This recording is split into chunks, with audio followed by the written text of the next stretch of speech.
나는 할머니가 아파트 세 채와 양평의 전원주택을 나에게 유산으로 남기셨다는 사실을 남편과 시어머니에게 알리기 위해 변호사 사무실에서 기분 좋게 집으로 향하고 있었다. 하지만 현관에 들어서는 순간 시어머니와 남편의 목소리가 들려왔고 나는 무심코 엿듣게 되었다. 그리고 그들의 대화 내용에 경악하여 그 자리에 얼어붙고 말았다. 이야기를 시작하기 전에 좋아요와 구독을 부탁드립니다. 감사합니다. 편안하게 들어주세요. 박서연 씨가 클라이언트의 마지막 디자인 시안을 막 끝냈을 때 전화벨이 울렸다. 모르는 번호였다. 그녀는 미간을 찌푸렸지만 이내 전화를 받았다. 여보세요. 박서연입니다. 네, 안녕하세요. 저는 최윤정 변호사 사무실의 김비서라고 합니다.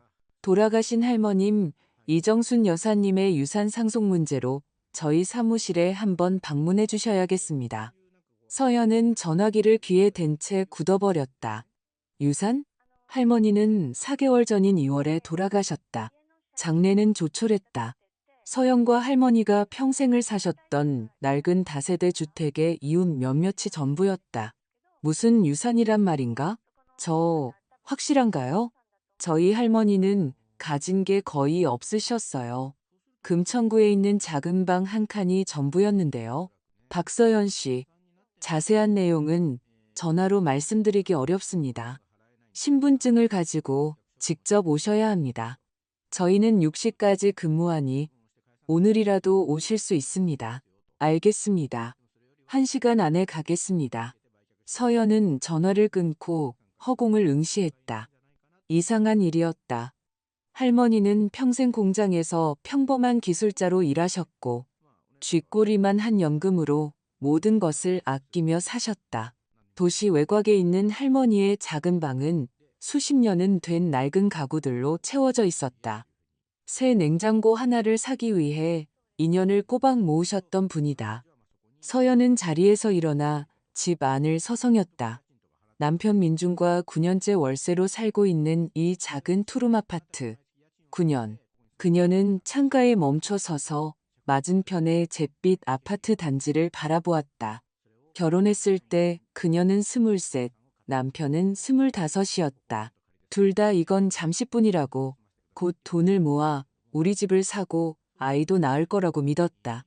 하지만 9년이 흘렀다. 내 집은 없고 아이도 없다. 대신 5년 전부터 함께 사는 시어머니 남희숙 여사가 있다. 그녀가 운영하던 뷰티샵이 불에 타버려 수입이 끊긴 후부터였다. 물론 모든 것이 잠시뿐이라고 했다. 서연은 머리를 흔들어 생각을 떨쳐냈다. 변호사 사무실에 가서 알아봐야겠어. 그녀는 서둘러 옷을 갈아입고 가방을 챙겨 집을 나섰다. 변호사 사무실로 가는 길에 기억은 얄궂게도 할머니와의 대화 조각들을 떠올리게 했다. 마지막으로 할머니를 뵌 것은 11월, 할머니가 잠든 채 조용히 세상을 떠나기 3개월 전이었다.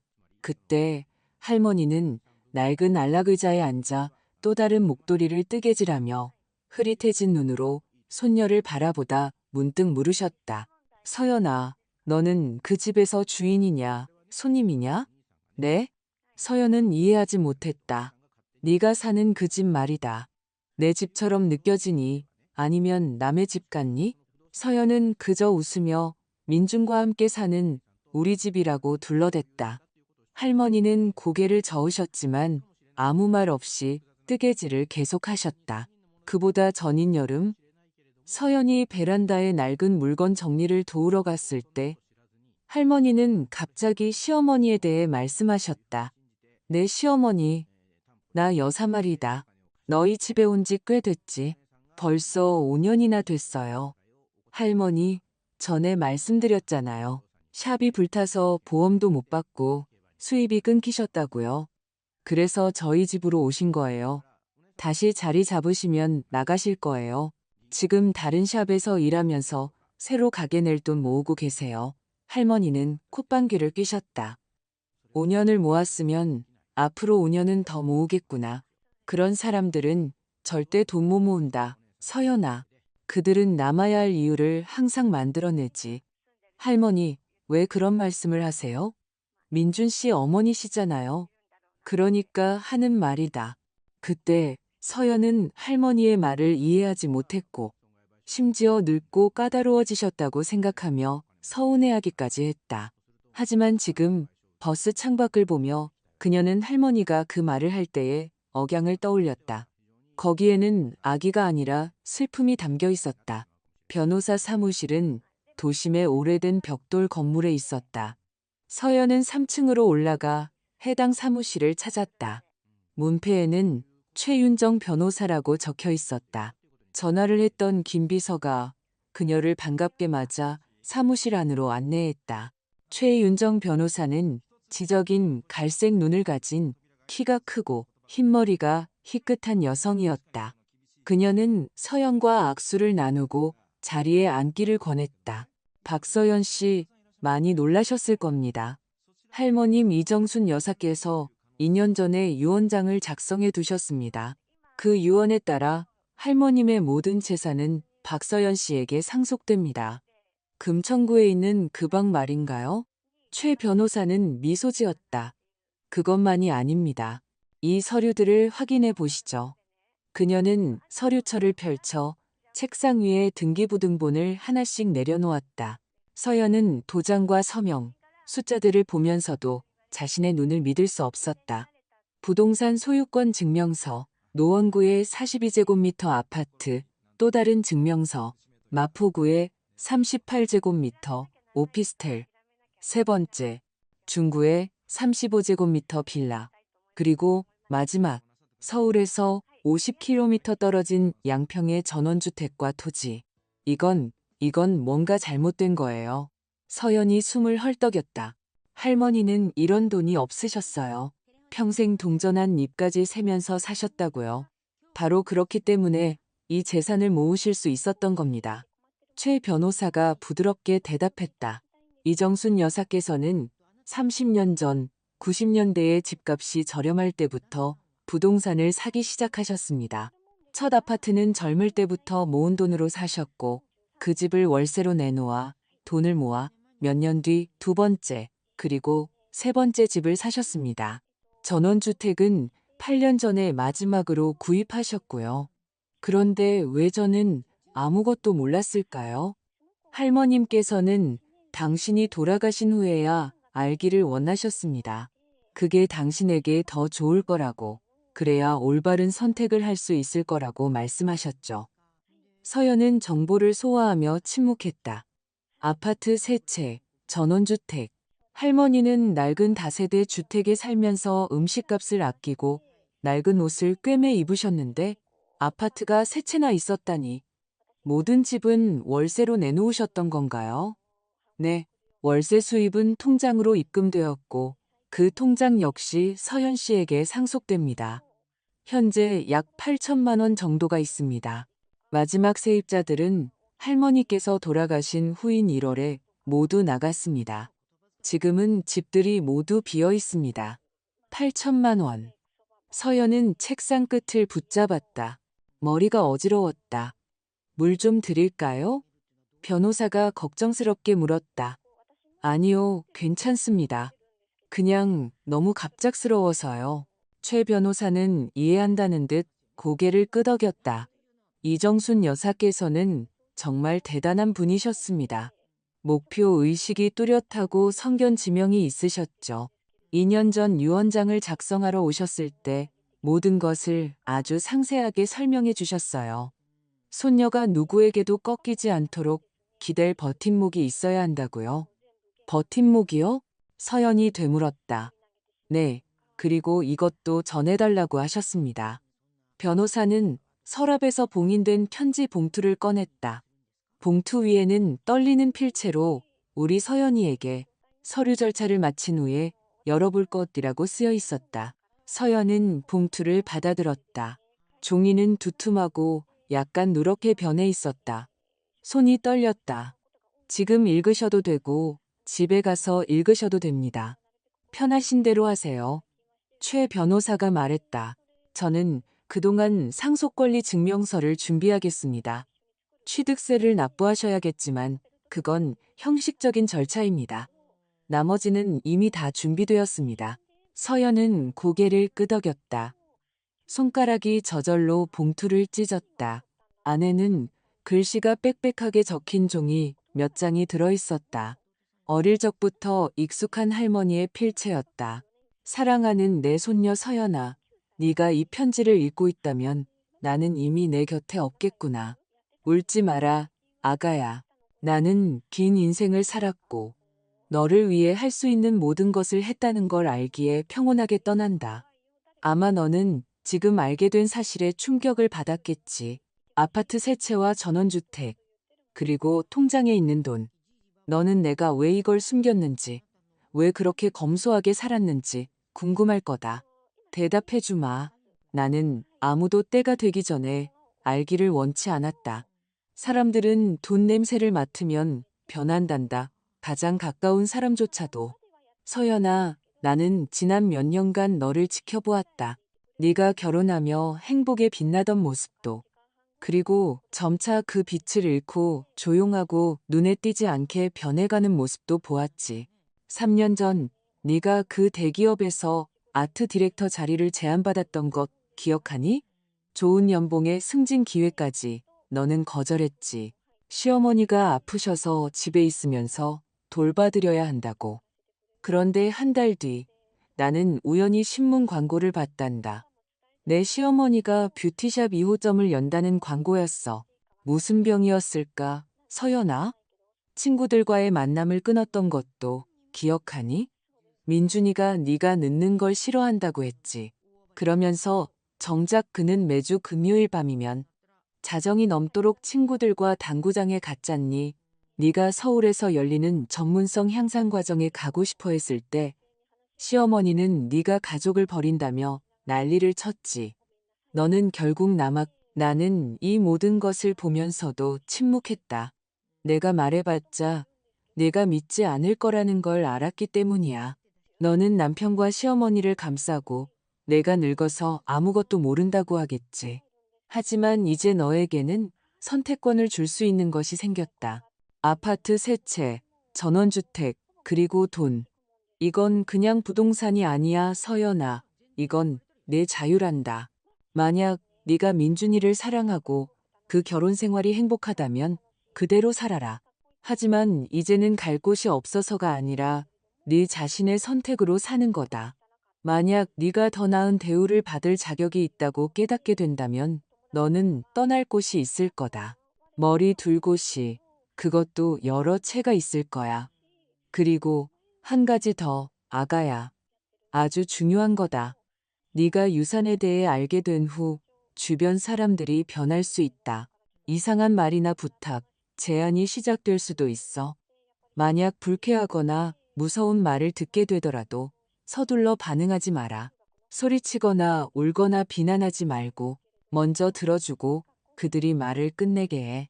그들이 자신의 진짜 모습을 드러내도록 내버려둬.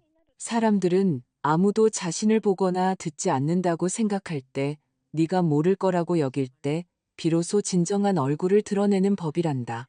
나는 너를 믿는다. 서연아. 너는 강하고 똑똑하고 존엄한 아이야. 그저 어딘가에서 그 사실을 잊었을 뿐이지 이제 다시 기억할 때다. 살아라. 내 손녀야. 너 자신을 위해 살아. 나는 언제나 내 마음속에서 곁에 있을게. 너의 할머니 이정순이. 서연은 편지를 다 읽었고 조용하고 뜨거운 눈물이 뺨을 타고 흘러내렸다. 그녀는 변호사 맞은편 의자에 앉아 편지를 쥔 채 몇 년 만에 처음으로 내면에서 무언가 변하는 것을 느꼈다. 최 변호사는 서류에 몰두하는 척하며 섬세하게 고개를 돌려 서연이 마음을 추스를 시간을 주었다. 몇 분 후 서연은 눈물을 닦고 깊은 숨을 내쉬었다. 죄송합니다. 사과할 일 아닙니다. 강한 감정을 느끼는 건 당연한 일이죠. 1시간 뒤에 모든 서류 절차가 끝났다. 서연은 무거운 서류 가방을 손에 들고 변호사 사무실을 나섰다. 안에는 상속권리 증명서, 계약서, 은행 계좌 정보가 들어 있었다. 할머니의 평생이 이 제곱미터 안에 담겨 있었다. 그녀는 가까운 공원까지 걸어가 벤치에 앉았다. 휴대폰을 꺼내 민준에게 전화해 이 소식을 알리려 했지만 손가락이 화면 위에서 멈췄다. 만약 이상한 말을 듣게 되거든 서둘러 반응하지 마라. 할머니는 왜 이런 글을 남기셨을까? 무엇을 알고 계셨거나 예감하셨던 걸까?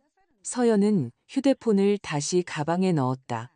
똑바로 앉아 무릎 위에 손을 모으고 최근 몇 달을 되짚어보기 시작했다. 할머니는 2월에 돌아가셨고 3월에 민주는 갑자기 놀라울 정도로 다정해졌다. 직장 일은 어떤지, 프로젝트는 잘 되어가는지 묻기 시작했다. 예전에는 몇 주 동안 그녀의 일에 대해 한마디도 묻지 않을 때도 있었다. 4월에는 모든 중요한 서류에 대한 위임장을 자기 앞으로 해놓자고 제안했다. 그래야 더 편할 거라고, 그녀가 관공서를 뛰어다닐 필요가 없을 거라고 했다. 서연은 혼자 할 수 있다며 거절했다. 민주는 그때 삐져서 사흘간 말을 안 하다가 풀렸다. 5월에는 시어머니나 여사가 갑자기 할머니에 대해 묻기 시작했다. 남은 귀중품이나 서류, 저축 같은 건 없었냐고. 서연은 아무것도 없었고 다세대 주택의 방 한 칸뿐이었는데 그것도 이미 비웠다고 대답했다. 시어머니는 그때 이상한 눈초리로 그녀를 쳐다보았지만 아무 말도 하지 않았다. 우연일까, 아닐까? 서연은 벤치에서 일어섰다. 결정은 명확하고 차갑게 저절로 내려졌다. 그녀는 당분간 유산에 대해 아무에게도 말하지 않을 것이다. 상황이 어떻게 돌아가는지 파악할 때까지. 할머니는 현명한 분이셨다. 경고하셨다면 그럴 만한 이유가 있었을 것이다. 그녀는 평소와 같은 시간인 저녁 7시쯤 집에 돌아왔다. 민준과 어머니는 부엌에서 저녁을 먹고 있었다. 언제나처럼 요리는 시어머니가 했다. 그녀는 서연이 요리를 제대로 못한다고 생각했다. 어디 갔다 와? 민준이 접시에서 눈을 떼지 않고 물었다. 볼일 좀 보고 왔어. 서류 정리할 게 있어서. 무슨 서류? 일 때문에. 클라이언트랑 새로 계약했어. 민주는 흥미를 잃은 듯 고개를 끄덕였다. 시어머니는 서연을 훑어보았지만 아무 말도 하지 않았다. 서연은 침실로 들어가 문을 닫고 침대에 앉았다. 가방에서 서류 가방을 꺼내 소유권 증명서를 오랫동안 바라보았다. 아파트 세 채, 전원주택, 통장에 8천만 원. 그녀에게 선택권이 생겼다. 결혼 9년 만에 처음으로 진정한 선택권이. 그녀는 서류 가방을 서랍장 가장 깊은 곳, 낡은 스웨터 더미 밑에 숨겼다. 내일 더 안전한 곳으로 옮길 방법을 생각해야지. 일단은 거기에 두기로 했다. 저녁은 평소처럼 흘러갔다. 민주는 축구를 봤고 나 여사는 친구와 통화를 했다. 서연은 컴퓨터 앞에 앉아 클라이언트의 프로젝트를 마무리했다. 11시에 잠자리에 들었다. 민주는 습관처럼 그녀를 껴안고 목에 코를 묻었다.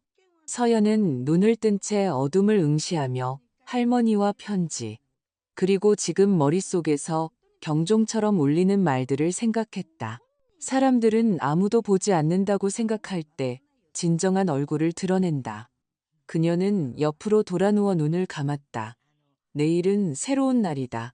어떤 일이 벌어질지 지켜보자. 금요일 아침은 평소처럼 시작되었다. 민주는 아침 8시에, 나 여사는 9시에 출근했다.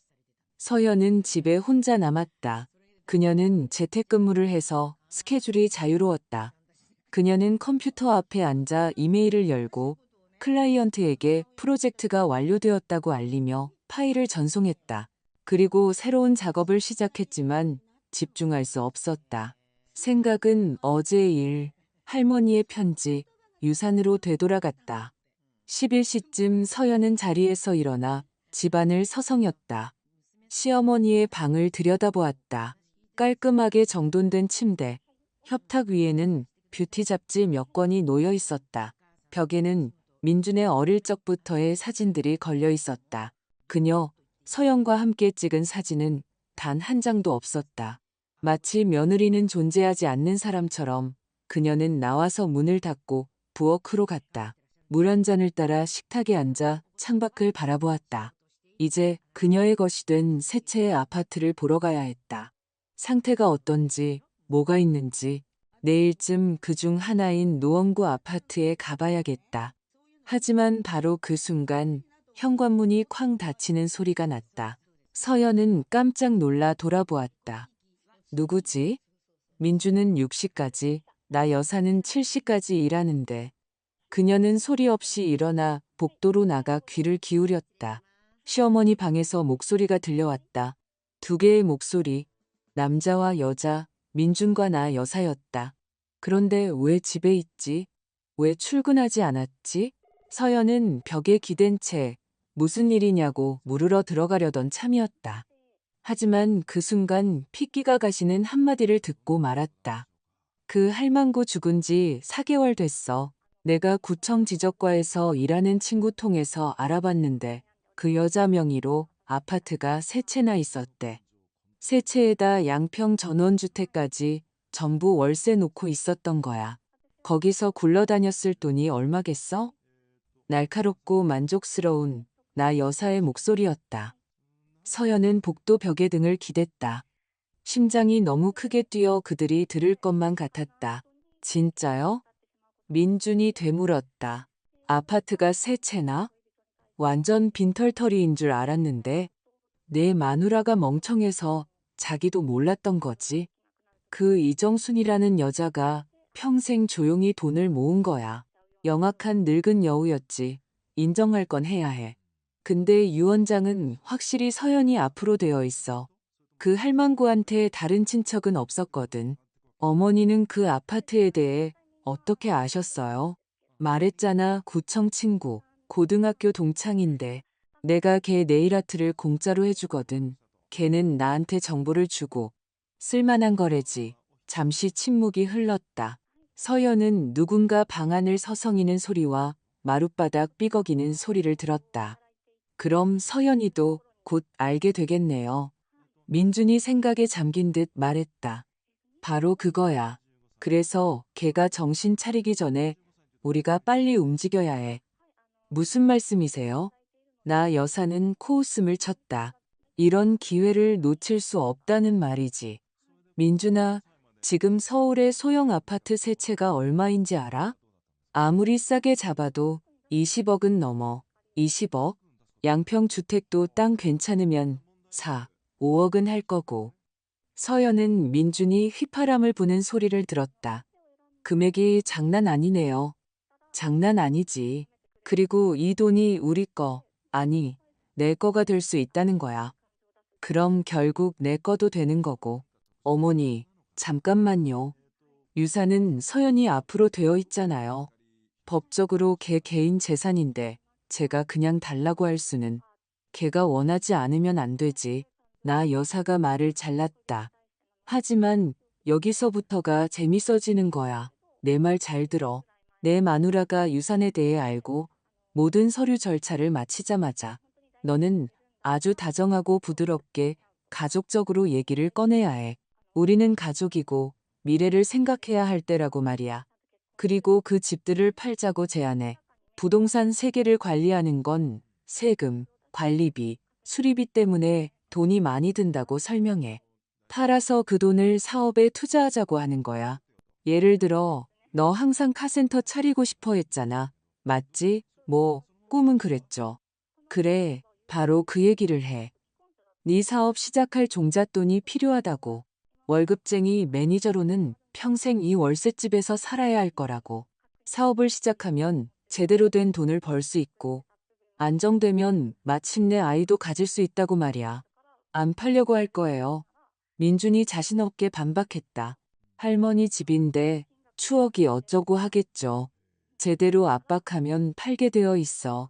내 마누라 성격 알잖아. 심약하고 잘 휘둘리고 시키는 대로 하는 애야. 모든 걸 잘 포장해서 말하는 게 중요하지. 서연은 복도에 서서 온몸에 냉기가 퍼지는 것을 느꼈다. 심약하고 잘 휘둘리고. 시어머니는 그녀를 그렇게 생각했다. 그리고 가장 끔찍한 것은 민준이 반박하지 않는다는 것이었다. 그래도 거절하면요? 그가 물었다. 그럼 아이를 걸고 넘어져. 서연이 애 갖고 싶어 하잖아. 나도 알아. 너희 몇 년째 그 얘기만 했지. 월세집에서는 아이를 키울 수 없다고 해. 우리 집이 필요하다고. 적어도 아파트 한 채는 팔게 해. 그 돈으로 더 큰 투룸이나 스리룸을 사. 당연히 내 이름으로 등기하고 제 이름으로요. 민준이 되뇌었다. 물론이지. 너는 남편이고 가장이잖니. 그게 논리적이지. 그리고 나서 상황을 보는 거야. 나 여사는 잠시 말을 멈췄다. 다시 입을 열었을 때 그녀의 목소리는 차갑고 계산적이었. 상황을 봐서 서연이가 고분고분하게 가족을 위해 돈을 잘 쓰면 그냥 데리고 살아도 되고, 만약에 권리를 주장하고 고집을 부리기 시작하면 1, 2년 뒤에 이혼하면 되지. 돈이 이미 사업에 투자된 후에는 걔가 뭘 증명하기는 불가능할 거야. 서연은 비명이 터져 나오지 않도록 손으로 입을 막았다. 어머니, 진심이세요? 이혼이라니요? 뭐가 어때서? 민준아, 현실을 좀 봐. 너 걔랑 9년 전에 결혼했어. 편하니까. 조용하고, 얌전하고, 시끄럽지 않으니까.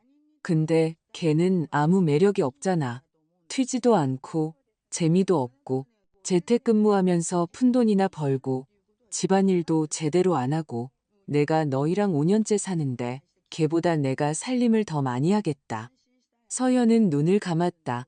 그녀는 가계 예산의 38%를 벌어왔다. 38%를. 나 여사는 집세 한 푼 내지 않았고 식료품도 사지 않았으며 기분 좋을 때나 가끔 요리했을 뿐이다. 어머니, 이건 좀 비열한 것 같아요. 민준이 중얼거렸다. 비열해? 뭐가? 9년 동안 식충이 하나 먹여 살린 건 안 비열하고? 걔는 이 집에 살면서 모든 걸 누리는데 기여하는 게 뭐가 있어? 아무것도 없잖아. 너랑 나는 일해서 돈 버는데 걔는 컴퓨터 앞에 앉아서 그림 쪼가리나 그리고 있고 디자이너잖아요. 그게 걔 일이에요. 일, 프리랜서라고 하지. 그건 일이 아니라 장난이야. 제대로 된 사람들은 안정된 직장에서 일하지 인터넷이나 뒤지고 다니지 않아. 서연은 이를 악물었다. 나 여사가 이사 오기 전까지 그녀는 대기업에서 디자이너로 일했다. 그때 시어머니는 서연이 사무실에 처박혀 있지 말고 집에서 가족을 돌봐야 한다며 온갖 소란을 피웠다. 민주는 어머니 편을 들었다. 서연은 회사를 그만두고 프리랜서로 전환했다. 잠시뿐일 거라고 생각했다. 5년이 흘렀다. 내 말 들어, 민준아. 나 여사가 말을 이었고 그녀의 목소리에는 부드러운 조종의 기운이 깃들었다. 내가 나 좋자고 이러는 게 아니야. 다 너를 위해서지. 너는 똑똑하고 재능 있지만 종잣돈이 없어서 평생 남 밑에서 일해야 할 거야. 그런데 지금 운명이 기회를 주는 거잖니. 그걸 제대로 이용하기만 하면 돼. 어머니는 무슨 상관인데요? 무슨 상관이냐니? 나는 내 엄마야. 평생 너한테 투자하고 가르치고 키우고 일으켜 세웠어. 내 아비가 우리를 버리고 갔을 때 누가 널 키웠니? 나 혼자였어. 내가 뷰티샵을 연 것도 너 교육시키고 네가 부족함 없이 자라게 하려고 한 거야. 어머니, 그게 지금 무슨 상관이에요? 상관 있지. 이제 내가 보답받을 차례라는 거야. 5년 전에 내 샵이 불탔어.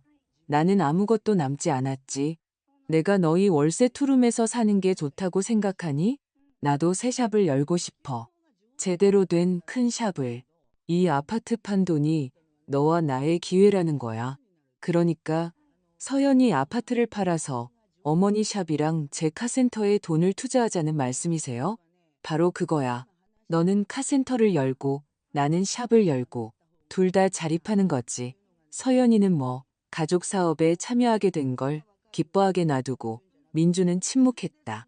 서연은 그가 지금 무슨 말을 할지 어머니에게 이건 잘못됐다고 아내에게 이럴 수는 없다고 반박할지 긴장하며 기다렸다.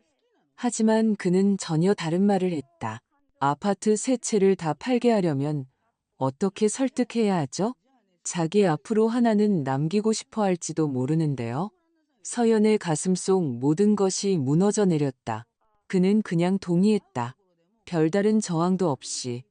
부동산 3개를 관리하는 건 너무 비싸고 복잡하다고 말해. 나 여사가 조언했다. 전부 팔아서 그 돈으로 너희 살 큰 아파트, 3룸이나 4룸을 하나 사는 게 낫다고 해. 당연히 내 이름으로 등기하고 너는 남편이잖아. 제 이름으로요. 민준이 다시 한번 되뇌었고 서연은 그의 목소리에서 기대감을 느낀 것 같았다. 그래, 그리고 남은 돈은 사업에 투자하는 거야. 내가 대충 계산해 봤는데 아파트에서 25억, 주택에서 3억 나오면 28억이야. 새 아파트 사는데 10억 쓴다고 치면 18억이 남아. 그 정도면 괜찮은 카센터랑 내 샵을 열기에 충분해. 생활비도 남을 거고 솔깃하네요. 민준이 인정했다. 당연하지. 우리도 드디어 사람답게 살 수 있을 거야. 푼돈 세지 않고 월세 안 내고. 너는 내 사업의 주인이 되고 나도 마찬가지고. 독립, 무슨 말인지 알겠어? 알겠어요. 그러니까 아들, 잘 들어. 서연이가 유산에 대해 알게 되는 즉시 행동 개시야. 단, 조심스럽게 처음부터 압박하지 말고 하루 이틀은 기뻐하게 놔뒀다가 부드럽게 매각 얘기를 꺼내는 거야. 가족, 미래, 아이들 얘기를 해. 걔는 잘 휘둘리니까 동의할 거야. 그래도 안 하면요? 안 하면 관계에 문제가 있는 것처럼 암시해. 어떻게 그렇게 이기적일 수 있는지 모르겠다고. 진정한 아내는 남편을 모든 면에서 지지해야 한다고 말해. 이혼을 두려워해서 결국 굴복할 거야. 날 믿어. 긴 침묵. 알았어요. 마침내 민준이 말했다. 한번 얘기해 볼게요. 그래, 착하다. 그리고 기억해. 죄책감 가질 필요 없어. 이건 우리 기회고 우리는 절대 놓치지 않을 거야. 서연은 복도에 서서 가슴에 손을 얹었다. 모든 감각이 마비되었다. 고통도, 눈물도, 히스테리도 없었다. 오직 차가운 절대적인 깨달음만이 있었다. 그녀의 남편, 9년을 함께 살며 사랑하고 지켜주겠다고 약속하고 충성을 맹세했던 그 사람이 방금 그녀를 속이고 이용하고 버릴 계획에 동의했다. 그리고 5년 동안 그들의 집에서 살며 그들의 음식을 먹고 그들의 보살핌을 받던 시어머니는 그녀를 식충이라고 불렀다. 서연은 돌아섰다. 조용히 침실로 들어가 가방과 휴대폰을 챙겼다. 할머니의 그림자처럼 소리 없이 아파트를 빠져나왔다. 계단참에 멈춰서서 벽에 기댔다. 떨리는 손으로 휴대폰을 꺼내 인터넷에서 변호사 사무실 번호를 찾아 전화를 걸었다. 여보세요. 최윤정 변호사 사무실입니다. 최 변호사님, 안녕하세요. 박서연입니다. 어제 유산 상속 절차를 밟았던 박서연 씨. 안녕하세요. 무슨 일로 전화 주셨나요? 혹시 가사 사건 전문으로 하는 좋은 변호사님 추천해 주실 수 있을까요? 긴급 상담이 필요해서요. 전화기 너머로 잠시 침묵이 흘렀다. 이윽고 변호사가 조용히 말했다. 네, 가능합니다. 이수연 변호사님이라고 재산 방어 쪽으로 아주 유능한 분입니다. 지금 전화번호를 불러드릴게요. 서연은 번호를 받아 적고 감사 인사를 한 뒤 바로 그 변호사에게 전화를 걸었다. 이수연 변호사입니다. 안녕하세요. 저는 박서연이라고 합니다. 최윤정 변호사님께 추천받았습니다. 남편으로부터 상속 재산을 지키는 문제로 상담이 필요합니다. 알겠습니다. 여자가 짧게 대답했다. 오늘 오후 4시에 제 사무실로 오실 수 있겠습니까? 주소 받아 적으시겠어요? 서연은 주소를 적고 약속을 잡았다. 계단을 내려와 거리로 나섰다. 오후 2시가 조금 넘은 시간이었다. 변호사를 만나기까지 4시간이 남았다. 그녀는 목적지 없이 그저 길을 따라 걸었다. 9년의 결혼 생활. 9년 동안 그녀는 그들이 가족이고 함께하는 팀이라고 믿었다. 알고 보니 그녀는 그저 편리한 하녀, 조용하고 순종적이며 필요 없어지면 속여서 이용하고 버릴 수 있는 존재였을 뿐이다. 아니, 그렇게 되지는 않을 것이다. 할머니는 경고하셨고 유산과 함께 조언도 주셨다. 이제 서연이 할 차례다. 그녀는 카페 쇼윈도 앞에 멈춰서서 유리에 비친 자신의 모습을 보았다. 창백한 얼굴, 눈 밑에 다크서클, 헝클어진 머리. 길 위에서 자신을 잃어버린 32살의 지친 여자. 하지만 지금 이 순간 무언가 변했다. 눈빛이 달라졌다. 단단하고 결연하게 서연은 어깨를 펴고 턱을 치켜들었다. 카페 안으로 들어가 커피를 주문했다. 창가에 앉아 행인들을 바라보았다. 4시간 뒤 그녀는 변호사를 만나 자신의 재산을 지킬 방법, 남편도 시어머니도 그 재산에 손댈 수 없게 만들 방법을 알아낼 것이다. 그리고 집에서는 아무 일 없는 듯 행동할 것이다. 민준이 자신을 설득하려는 말을 듣고 대화를 녹음하고 증거를 모을 것이다. 그리고 때가 되면 반격할 것이다. 할머니가 옳았다. 사람들은 아무도 보지 않는다고 생각할 때 진정한 얼굴을 드러낸다. 민준과 나 여사는 그들의 얼굴을 보여주었다. 이제 서연이 자신의 얼굴을 보여줄 차례다. 그녀는 커피를 다 마시고 일어섰다. 변호사를 만나기까지 3시간 반이 남았다. 그 시간 동안 아파트 중 하나, 노원구에 있는 그 집을 보러 가도 되겠다. 서연은 카페를 나와 택시를 잡고 주소를 말했다. 차를 타고 가는 동안 창밖을 보며 그녀는 몇 년 만에 처음으로 두려움이 아닌 기대감을 느꼈다. 새로운 인생이 시작되고 있었다. 그녀의 인생이, 그리고 그 인생에서는 그녀 자신이 모든 결정을 내릴 것이다. 이수연 변호사의 사무실은 고층 비즈니스 센터 9층에 있었다. 서연은 오후 4시 정각에 엘리베이터에서 내려 해당 사무실을 찾았다. 이수연 변호사. 가사 및 상속법 전문이라는 간결한 명패가 붙어 있었다. 이수연 변호사는 비서 없이 직접 그녀를 맞았다. 50대쯤 되어 보이는 여성으로 짧은 애쉬 블론드 헤어에 베이지색 비즈니스 수트를 입고 있었다. 얇은 테에 안경 너머로 보이는 회색 눈은 예리했고 악수는 단단하고 자신감 넘쳤다. 사무실은 엄격하고 거의 금욕적으로 보일 정도였다. 큰 책상과 고개용 의자 2개, 법률 서적이 꽂힌 책장이 전부였다. 불필요한 장식은 없었다. 서연은 의자에 앉아 가방을 무릎 위에 올렸다. 이 변호사는 맞은편에 앉아 노트와 펜을 꺼냈다. 말씀해보세요. 서연은 모든 것을 털어놓았다. 할머니의 유산, 편지, 남편과 시어머니의 엿들은 대화까지. 감정 없이 그저 사실만을 담담하게 이야기했다. 이 변호사는 들으면서 메모를 하고 가끔 세부 사항을 우터치했다. 서연이 말을 마치자 변호사는 펜을 내려놓고 안경을 벗어 콧대를 문질렀다. 바로 오셔서 다행입니다. 법적인 측면부터 정리해보죠. 첫째, 그리고 가장 중요한 것은 상속으로 받은 재산은 민법 제830조에 따라 당신의 고유 재산입니다. 배우자는 그 재산에 대해 어떠한 권리도 주장할 수 없습니다. 이혼하더라도 그 아파트와 전원주택에 대해 권리를 요구할 수 없다는 뜻입니다. 하지만 어머니와 남편은 제가 자발적으로 팔아서 남편 사업에 투자하면 거기서부터 복잡해집니다. 만약 당신이 자발적으로 부동산을 매각하고 그 돈을 배우자 계좌로 이체하거나 그의 명의로 된 사업에 투자한다면 그 자금의 출처를 증명하기가 극도로 어려워집니다.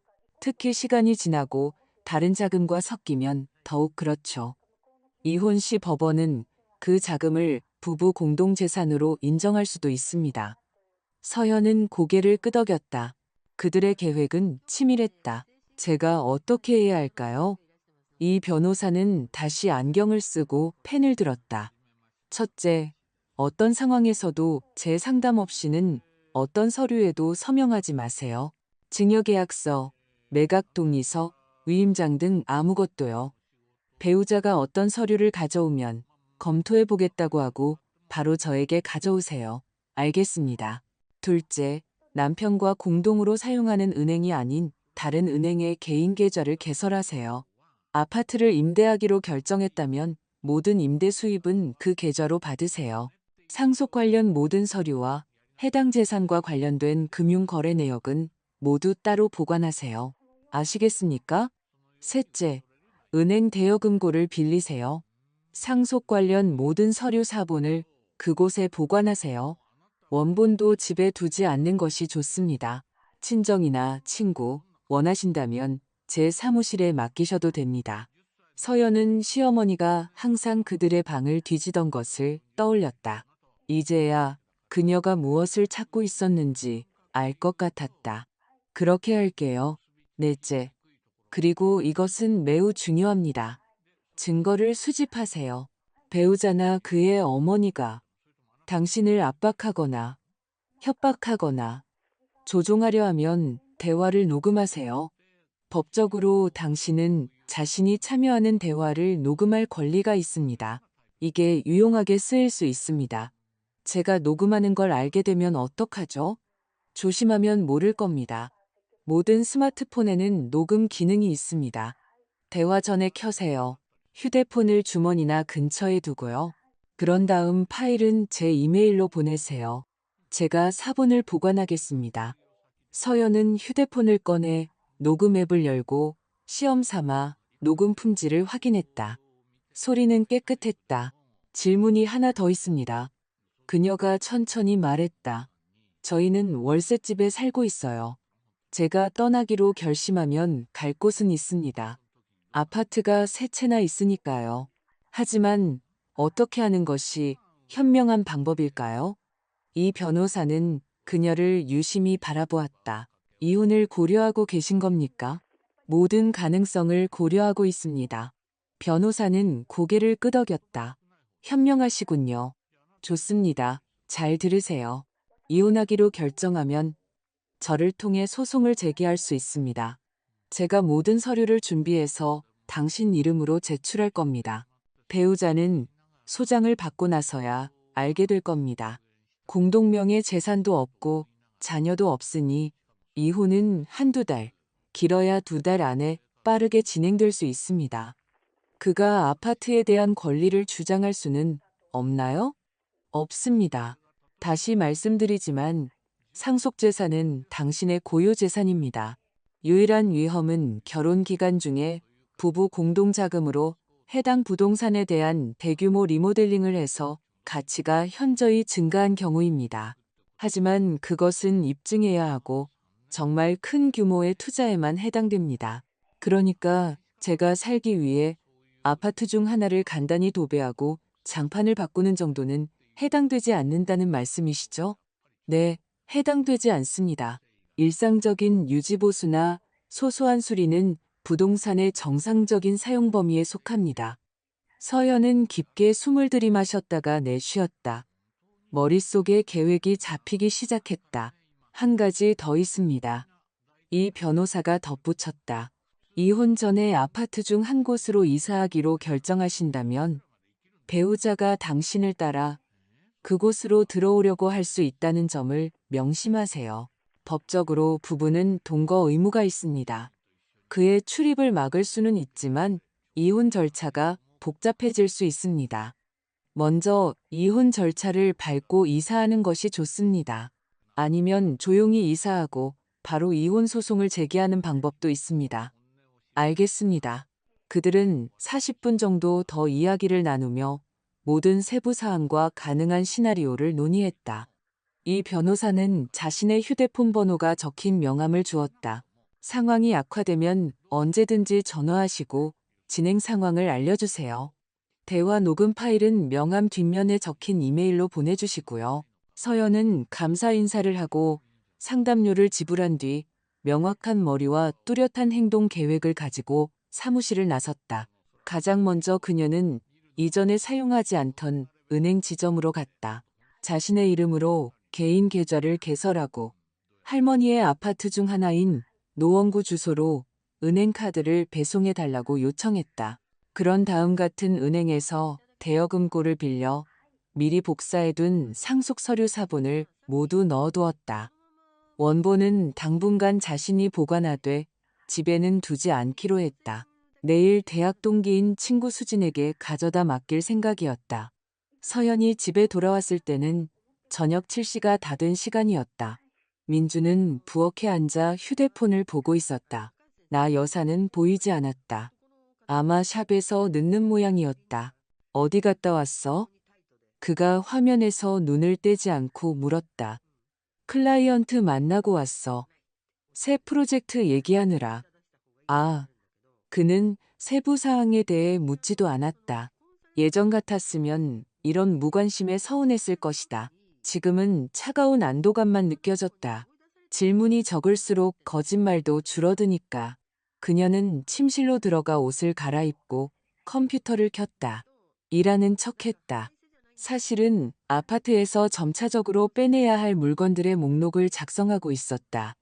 서류, 사진, 할머니의 유품, 좋아하는 책, 옷, 크거나 눈에 띄는 것은 없었다. 매일 조금씩. 나 여사는 9시쯤 돌아왔다. 서현은 그녀가 민중과 부엌에서 이야기하는 소리를 들었다. 목소리는 낮았지만 억양은 알아들을 수 있었다. 시어머니는 분명 초조해하며 무언가 빠르게 두서없이 말하고 있었다. 민주는 짧고 차분하게 대답했다. 서연은 일어나 문으로 다가가 귀를 기울였지만 말을 알아들을 수는 없었다. 너무 조용히 이야기했다. 괜찮다. 곧 그들은 공개적으로 행동하기 시작할 것이고 그때 그녀는 모든 것을 녹음할 것이다. 다음 며칠은 철저한 준비 속에서 지나갔다. 서연은 노원구의 아파트에 가서 둘러보았다. 판상형 아파트 5층에 있는 작은 원룸이었다. 상태는 괜찮았다. 할머니의 세입자들은 깔끔하게 살았다. 도배를 새로 하고 벽 페인트 칠을 하고 콘센트 몇 개를 교체하는 정도의 간단한 수리만 하면 될 것 같았다.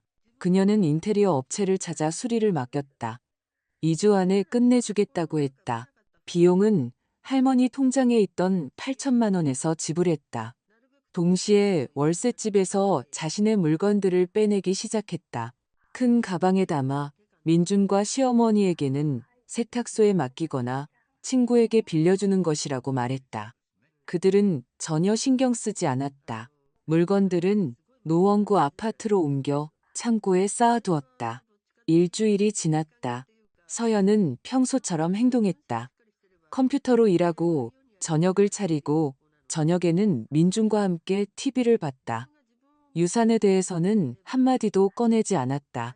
그리고 민준과 그의 어머니가 초조해하며 의미심장한 눈빛을 교환하는 것을 나 여사가 퇴근 후 점점 늦게 들어와 아들과 부엌에서 몇 시간씩 속삭이는 것을 지켜보았다.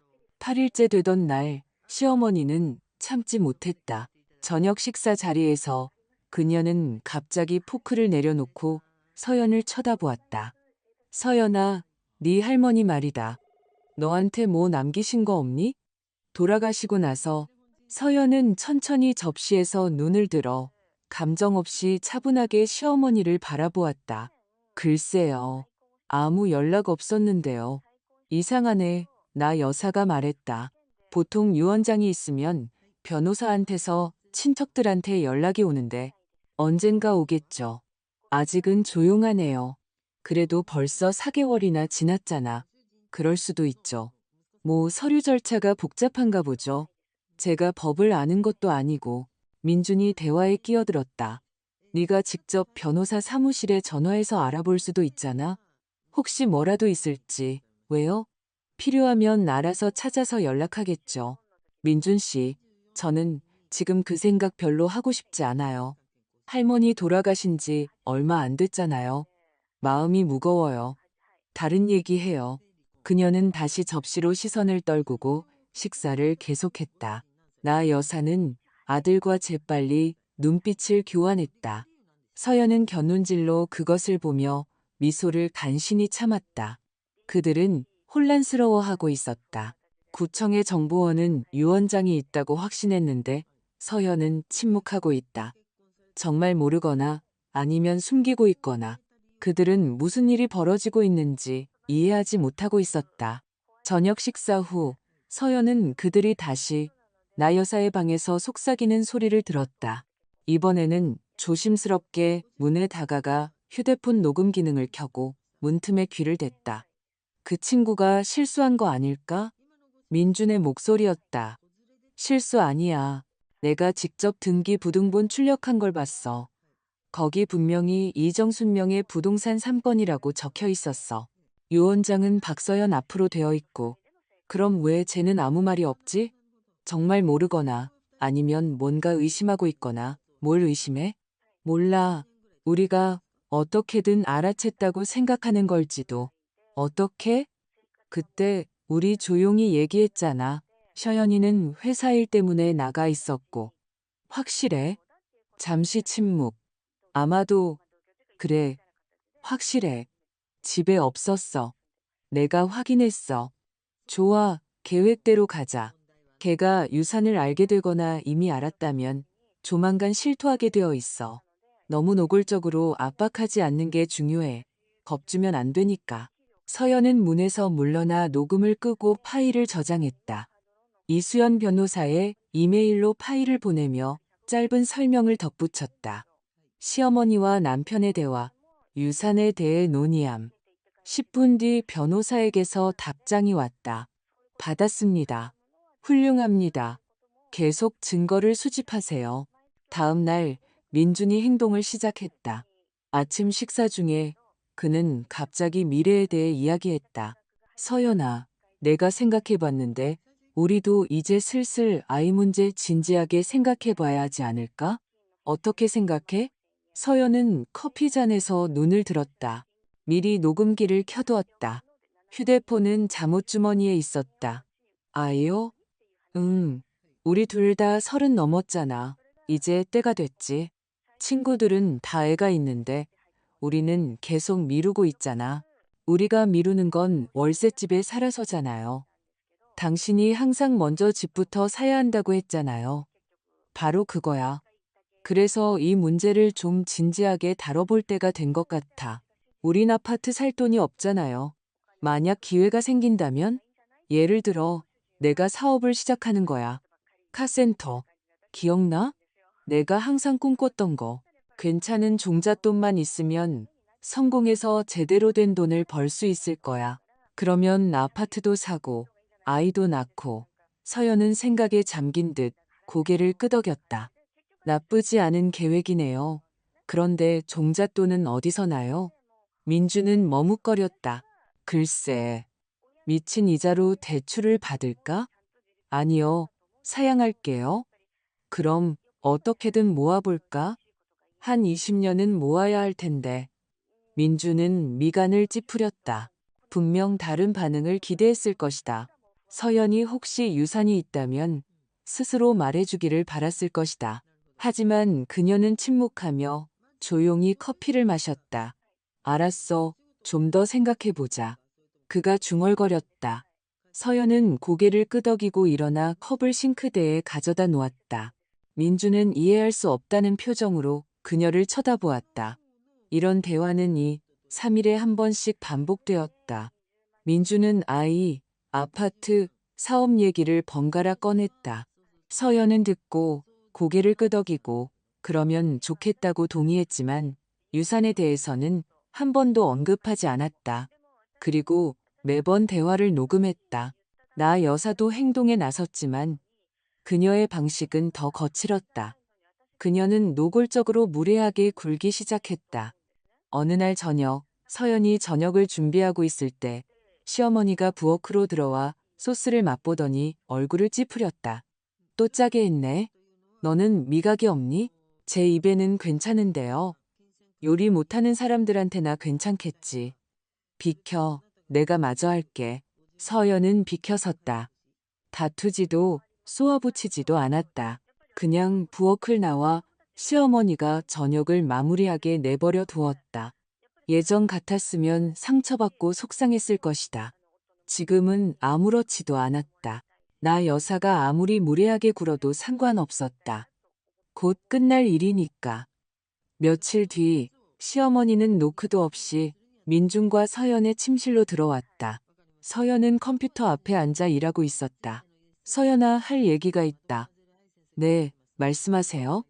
있잖아. 내 친구가 자기 아파트에 방 하나를 싸게 세준다고 하네. 내가 거기로 이사할까 생각 중이야. 서연은 돌아앉아 시어머니를 쳐다보았다. 그녀는 문가에 팔짱을 낀 채 도전적인 표정으로 서 있었다. 어머님 편하신 대로 하세요. 그건 어머님 결정이시죠. 그냥 너랑 민준이가 둘이 있기에는 좁은 것 같아서 내가 방해되는 것 같아서 말이야. 방해 안 되는데요. 아니, 방해돼. 그리고 너희 결혼한 지 9년이나 됐는데 슬슬 자기 집도 있어야지. 월세집에서 시어머니랑 같이 사는 거 좀 그렇잖아. 안 그래? 서연은 시어머니를 보며 침묵했다. 다음 말을 기다렸. 그래서 말인데 너희도 이제 이사할 때가 된 것 같아. 나 없이 더 큰 집으로 월세를 옮기든가 아니면 아예 뭘 사든가. 무슨 돈으로요? 글쎄, 모르지. 돈을 모으든가 대출을 받든가. 민준이가 사업하고 싶어 하잖아. 잘 될 수도 있고 아니면 뭐 너한테 다른 방법이 있을 수도 있고. 바로 그거였다. 압박이 시작되고 있었다. 서연은 다시 컴퓨터 쪽으로 몸을 돌렸다. 어머님, 이사하고 싶으시면 하세요. 아무도 안 말려요. 하지만 저랑 민준 씨는 당분간 여기 있을 거예요. 집 살 돈이 생기면 사겠죠. 지금은 월세 사는 거고 저희는 만족해요. 그럼 저 일해야 해서요. 죄송합니다. 시어머니는 잠시 더 서 있다가 휙 돌아서 나가버렸다.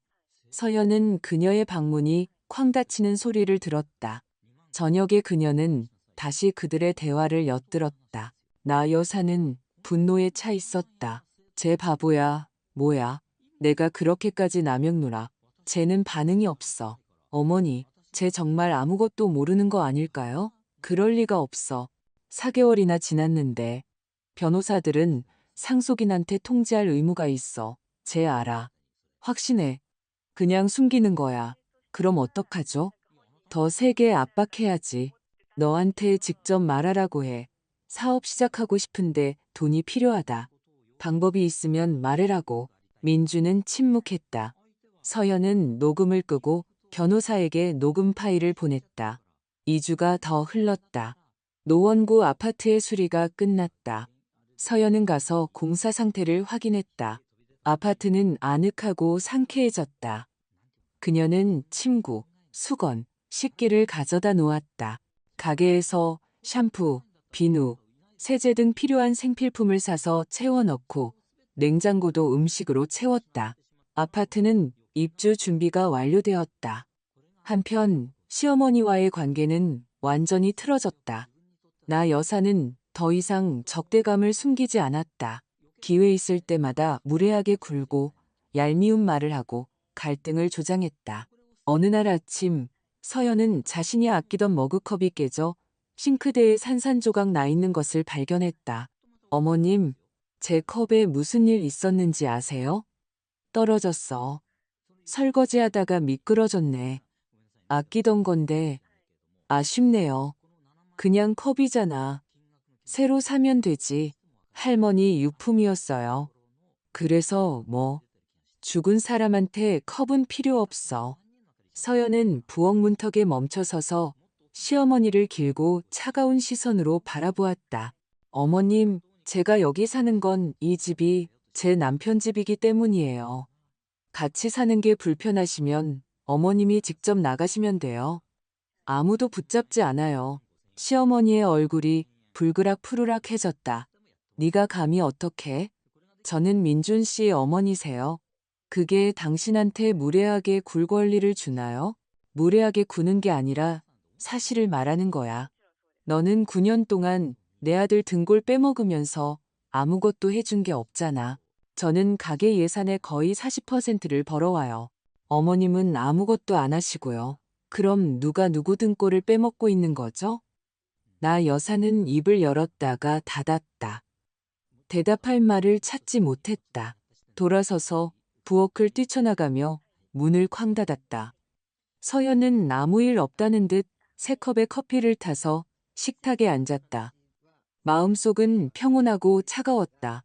예전 같았으면 이런 충돌 후에 속상해하고 괴로워했을 것이다. 지금은 만족감만 느껴졌다. 시어머니는 대답을 들었고 서연이 더 이상 마음대로 부릴 수 있는 조용한 쥐가 아니라는 것을 깨달았다. 저녁에 그녀는 나 여사가 민준에게 불평하는 것을 엿들었다. 내 마누라 아주 건방져졌어. 말대꾸하고 무례하게 굴고 내가 제대로 된 지적을 해줬는데 나한테 막말을 하잖아. 어머니도 가끔 좀 심하게 하시잖아요. 이제 걔 편드는 거야? 누구 편드는 게 아니라 그냥 민준아 기억해. 나는 내 엄마야. 평생 널 키우고 모든 걸 희생했어. 근데 쟤는 누구야? 9년 동안 너한테 애 하나 못 낳아준 마누라잖아. 준비가 안 됐었잖아요. 준비? 항상 핑계는 있지. 내 말 들어. 쟤한테는 단호하게 말해야 해. 제자리를 알려줘. 누가 이 집 주인인지 보여주라고. 안 그러면 제가 내 머리 꼭대기에 올라앉을 거야. 민주는 뭔가 알아들을 수 없게 중얼거렸다. 서연은 녹음을 끄고 쓴웃음을 지었다. 시어머니가 통제력을 잃고 있었다. 잘 됐다. 유산을 받은 지 3주째가 지났다. 서연은 점차 자신의 소중한 물건들을 거의 다 노원구 아파트로 옮겼다. 남은 것은 꼭 필요한 옷과 화장품뿐이었다. 언제든지 가방 하나만 싸서 떠날 수 있었다. 변호사는 그녀의 행동을 승인했다.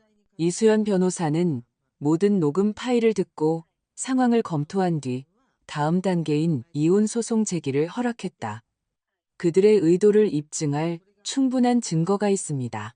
그녀가 전화로 말했다. 당신을 속이려는 계획을 논의하는 대화 녹음. 남편 쪽의 조종. 시어머니의 무례함.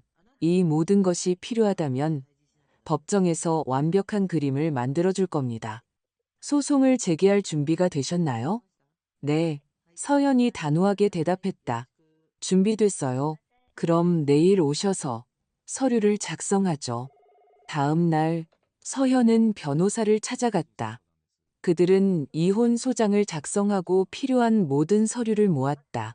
이수연 변호사는 다음 주 초에 법원에 서류를 제출하겠다고 약속했다. 민준 씨는 소장을 제출하고 일주일 정도 뒤에 받게 될 겁니다. 변호사가 설명했다. 그의 반응에 대비할 시간이 있을 거예요. 준비됐어요. 바로 이사하지 않으실 건가요? 소장을 받기 전에 이사할 수도 있습니다. 그러면 갈등이 줄어들겠죠. 서연은 생각했지만 남기로 결정했다. 아니요, 그들이 어떻게 반응하는지 보고 싶어요. 그들의 얼굴을 보고 싶어요. 이수연 변호사는 이해한다는 듯 고개를 끄덕였다. 당신 권리입니다. 단, 조심하세요. 위협을 느끼면 즉시 떠나서 저에게 전화하세요. 서연은 저녁에 집에 돌아왔다. 민주는 소파에 앉아 TV를 보고 있었다. 나 여사는 없었다. 그는 그녀를 어딘가 이상하고 탐색하는 듯한 눈으로 쳐다보았다. 너 좀 변한 것 같다. 뭐가요? 몰라. 뭔가 다른 사람이 된 것 같아. 예전에는 부드러웠는데 지금은 좀 차가워졌어. 서연은 어깨를 으쓱했다. 피곤해서 그런가 보죠. 일이 많아서요. 민주는 계속 그녀를 쳐다보다가 한숨을 쉬었다. 서연아, 우리 얘기 좀 해야겠어. 진지하게. 무슨 얘기요? 우리 미래에 대해서. 서연은 청바지 주머니 속 녹음기를 켜고 소파 맞은편 안락의자에 앉았다. 듣고 있어요. 민주는 말을 고르며 머뭇거렸다. 있잖아, 우리 결혼한 지 9년이나 됐는데 제자리 걸음만 하는 것 같아. 월세 살고 겨우 먹고 살고 아이도 없고 이건 아니잖아. 그래서 뭘 제안하고 싶은데요? 나는 발전해야 해. 평생 매니저로 일할 수는 없어. 내 사업을 하고 싶어. 카센터. 내가 잘하는 분야잖아. 경험도 있고 인맥도 있고 성공할 자신 있어. 근데 종잣돈이 필요해. 얼마나요? 최소 5억. 10억이면 더 좋고. 사무실 임대, 장비 구입, 초기 직원들, 월급. 그런 돈이 어디서 나요? 민주는 기대하는 눈빛으로 그녀를 쳐다보았다. 혹시 너한테 무슨 아이디어나 방법이 있을까 해서. 무슨 방법이요? 저한테 그런 돈 없어요. 내 할머니는 아무것도 안 남기셨어? 바로 그거였다. 직접적인 질문. 서연은 그를 바라보며 잠시 침묵했다. 그리고 천천히 말했다.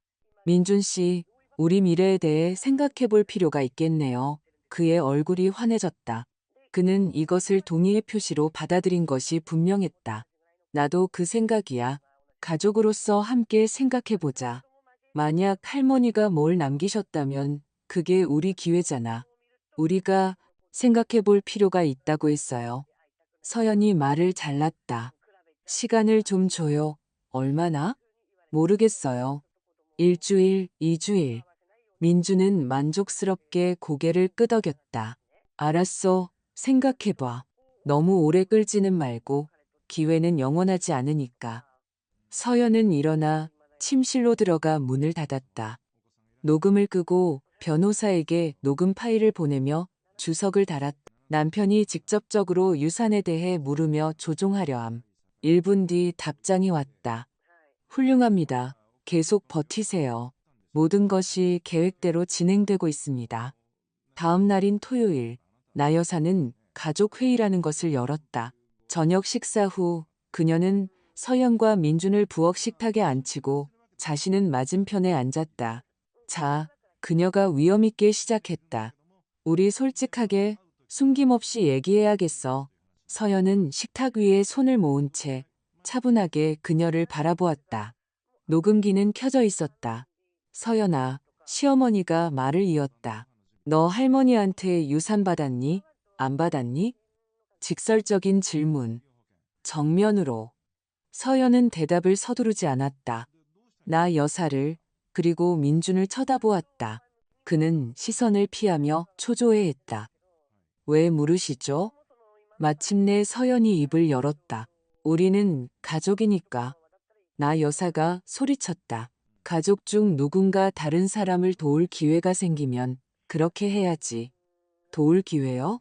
그래. 민준이가 사업을 시작하고 싶어 해. 돈이 필요하고.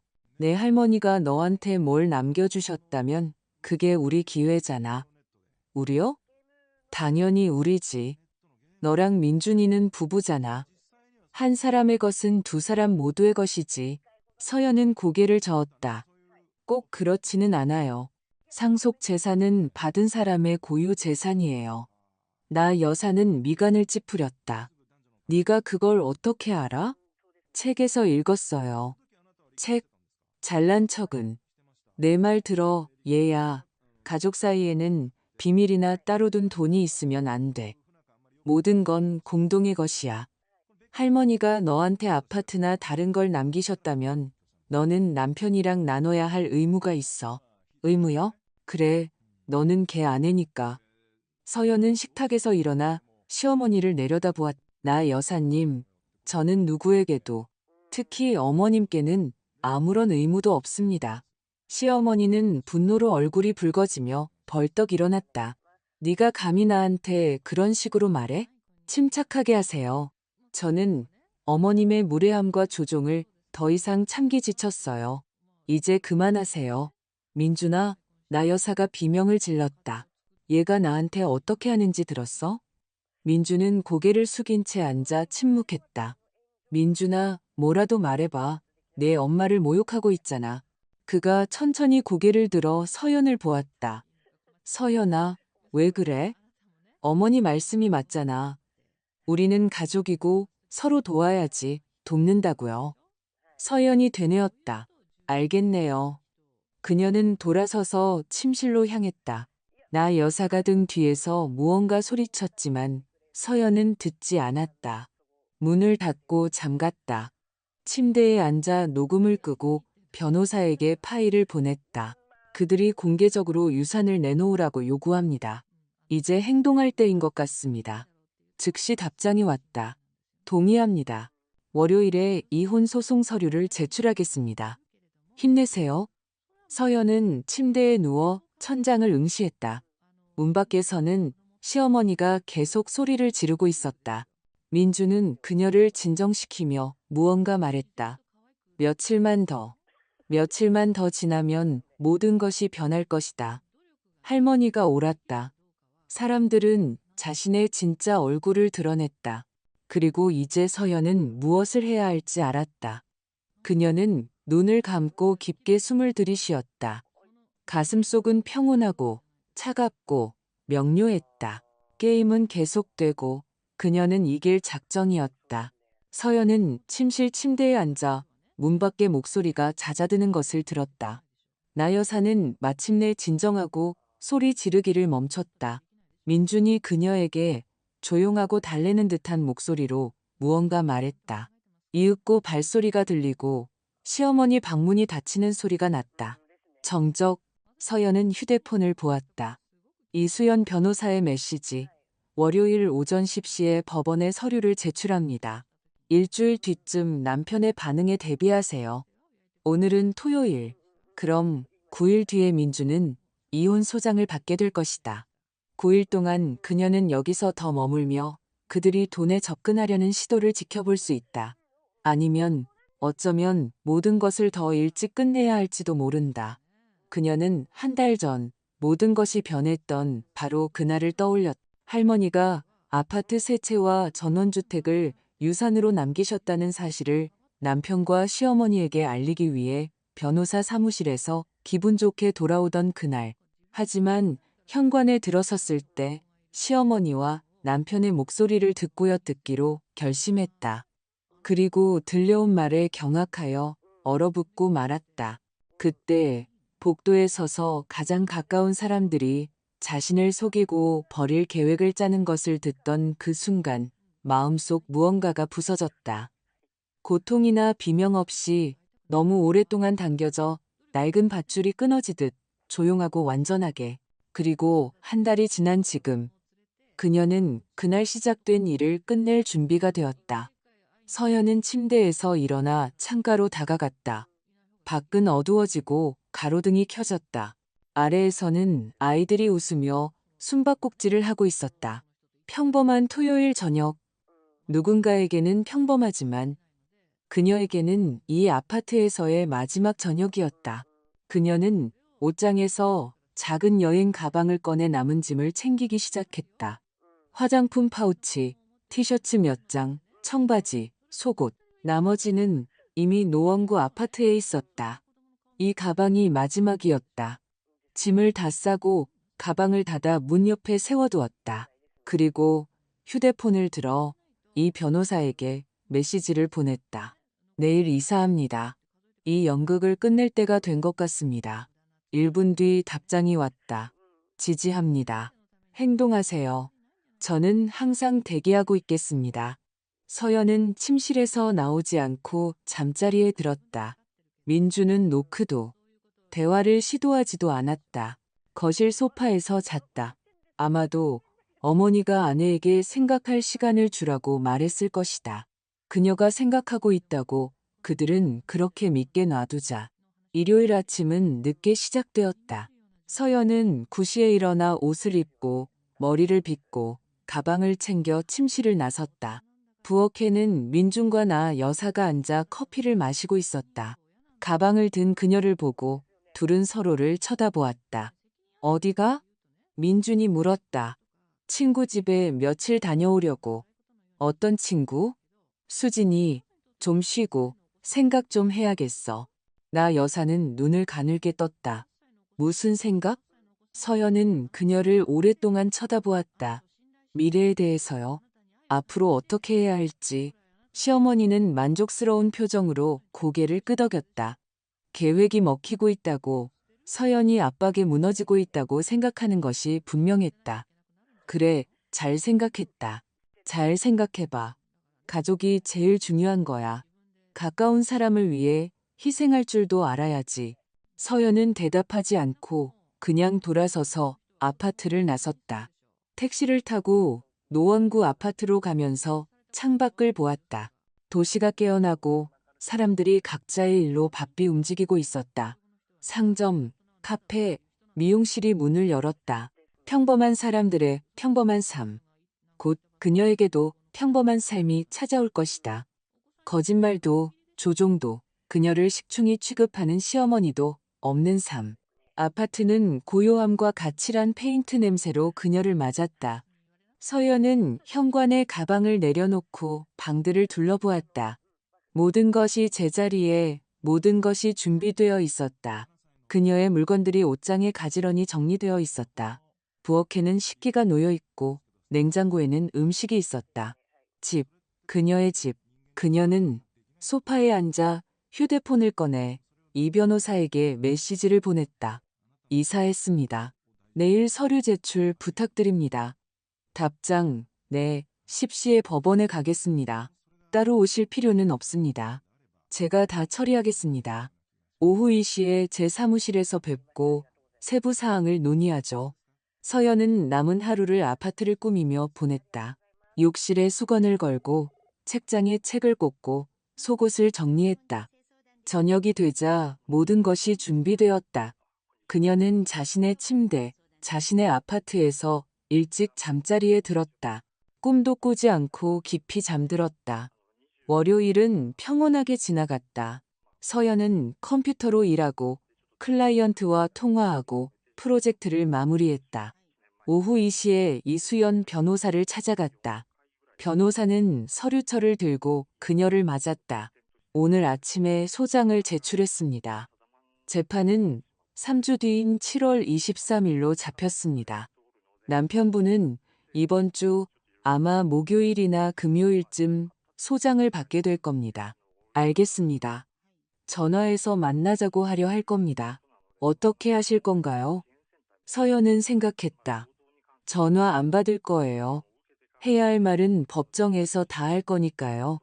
현명한 결정입니다.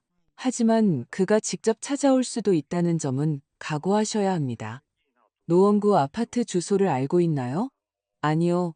아무에게도 말 안 했어요. 잘 됐네요. 그럼 당신을 찾기 어려울 겁니다. 휴대폰은 켜두시고 무슨 일 있으면 바로 전화하세요. 그들은 다가올 재판의 세부 사항, 가능한 질문과 논거에 대해 논의했다. 이 변호사는 성공을 확신했다. 공동명의 재산도 자녀도 공동대출도 없습니다. 이혼은 형식적인 절차가 될 겁니다. 남편 쪽에서 할 수 있는 유일한 것은 조정 기간을 요구하며 절차를 지연시키는 것뿐이지만 이런 상황에서 판사가 받아줄 가능성은 거의 없습니다. 서연은 집으로 돌아와 계속 일했다. 휴대폰은 조용했다. 민주는 전화도 문자도 하지 않았다. 아마 아직도 그녀가 친구 집에서 미래를 고민하고 있다고 생각하는 모양이었다. 3일이 지났다. 수요일, 목요일. 조용했다. 금요일 오전 11시쯤 휴대폰이 미친 듯이 울리기 시작했다. 민준이었다. 한 통, 두 통, 세 통, 다섯 통, 10통. 서연은 받지 않았다. 이어서 문자가 왔다. 서연아, 당장 전화 받아. 할 얘기가 있어. 이게 무슨 실수야. 법원에서 소장이 왔어. 네가 이혼 소송을 냈다고? 대답 좀 해. 서연은 메시지를 차분히 읽고 답장하지 않았다. 민준의 번호를 차단했다. 그러자 나 여사도 전화를 걸기 시작했고 그녀의 번호도 차단했다. 오후 4시에 이수연 변호사에게서 전화가 왔다. 남편분이 제 사무실에 찾아와서 설명을 요구하며 소리 지르고 협박했습니다. 보안요원을 불러야 했습니다. 협박이요? 언어적으로요. 이혼은 절대 안 해줄 거라고, 후회하게 될 거라고, 자기 몫을 찾아낼 방법을 찾을 거라고 했습니다. 사무실 CCTV에 다 녹화되었습니다. 계속 이런다면 접근 금지 신청을 할 겁니다. 알겠습니다. 댁으로 찾아가지는 않았나요? 아니요. 제가 어디 있는지 모르니까요. 다행입니다. 힘내세요. 재판까지 2주 반 남았습니다. 저녁에 서연은 발코니에 앉아 차 한 잔을 마시며 노을을 바라보았다. 휴대폰은 옆에 꺼져 있었다. 고요하고 평온했다. 저 멀리 월세집에서는 민준과 나 여사가 분명 패닉에 빠져 무슨 일이 일어났는지 서연이 어떻게 알았는지, 왜 이혼 소송을 냈는지, 지금 어디에 있는지 알아내려 애쓰고 있을 것이다. 추측하게 놔두자. 일주일이 지났다. 서연은 일하고 클라이언트를 만나고 도시를 산책했다. 지난 9년 동안 살지 못했던 평범한 삶을 살았다.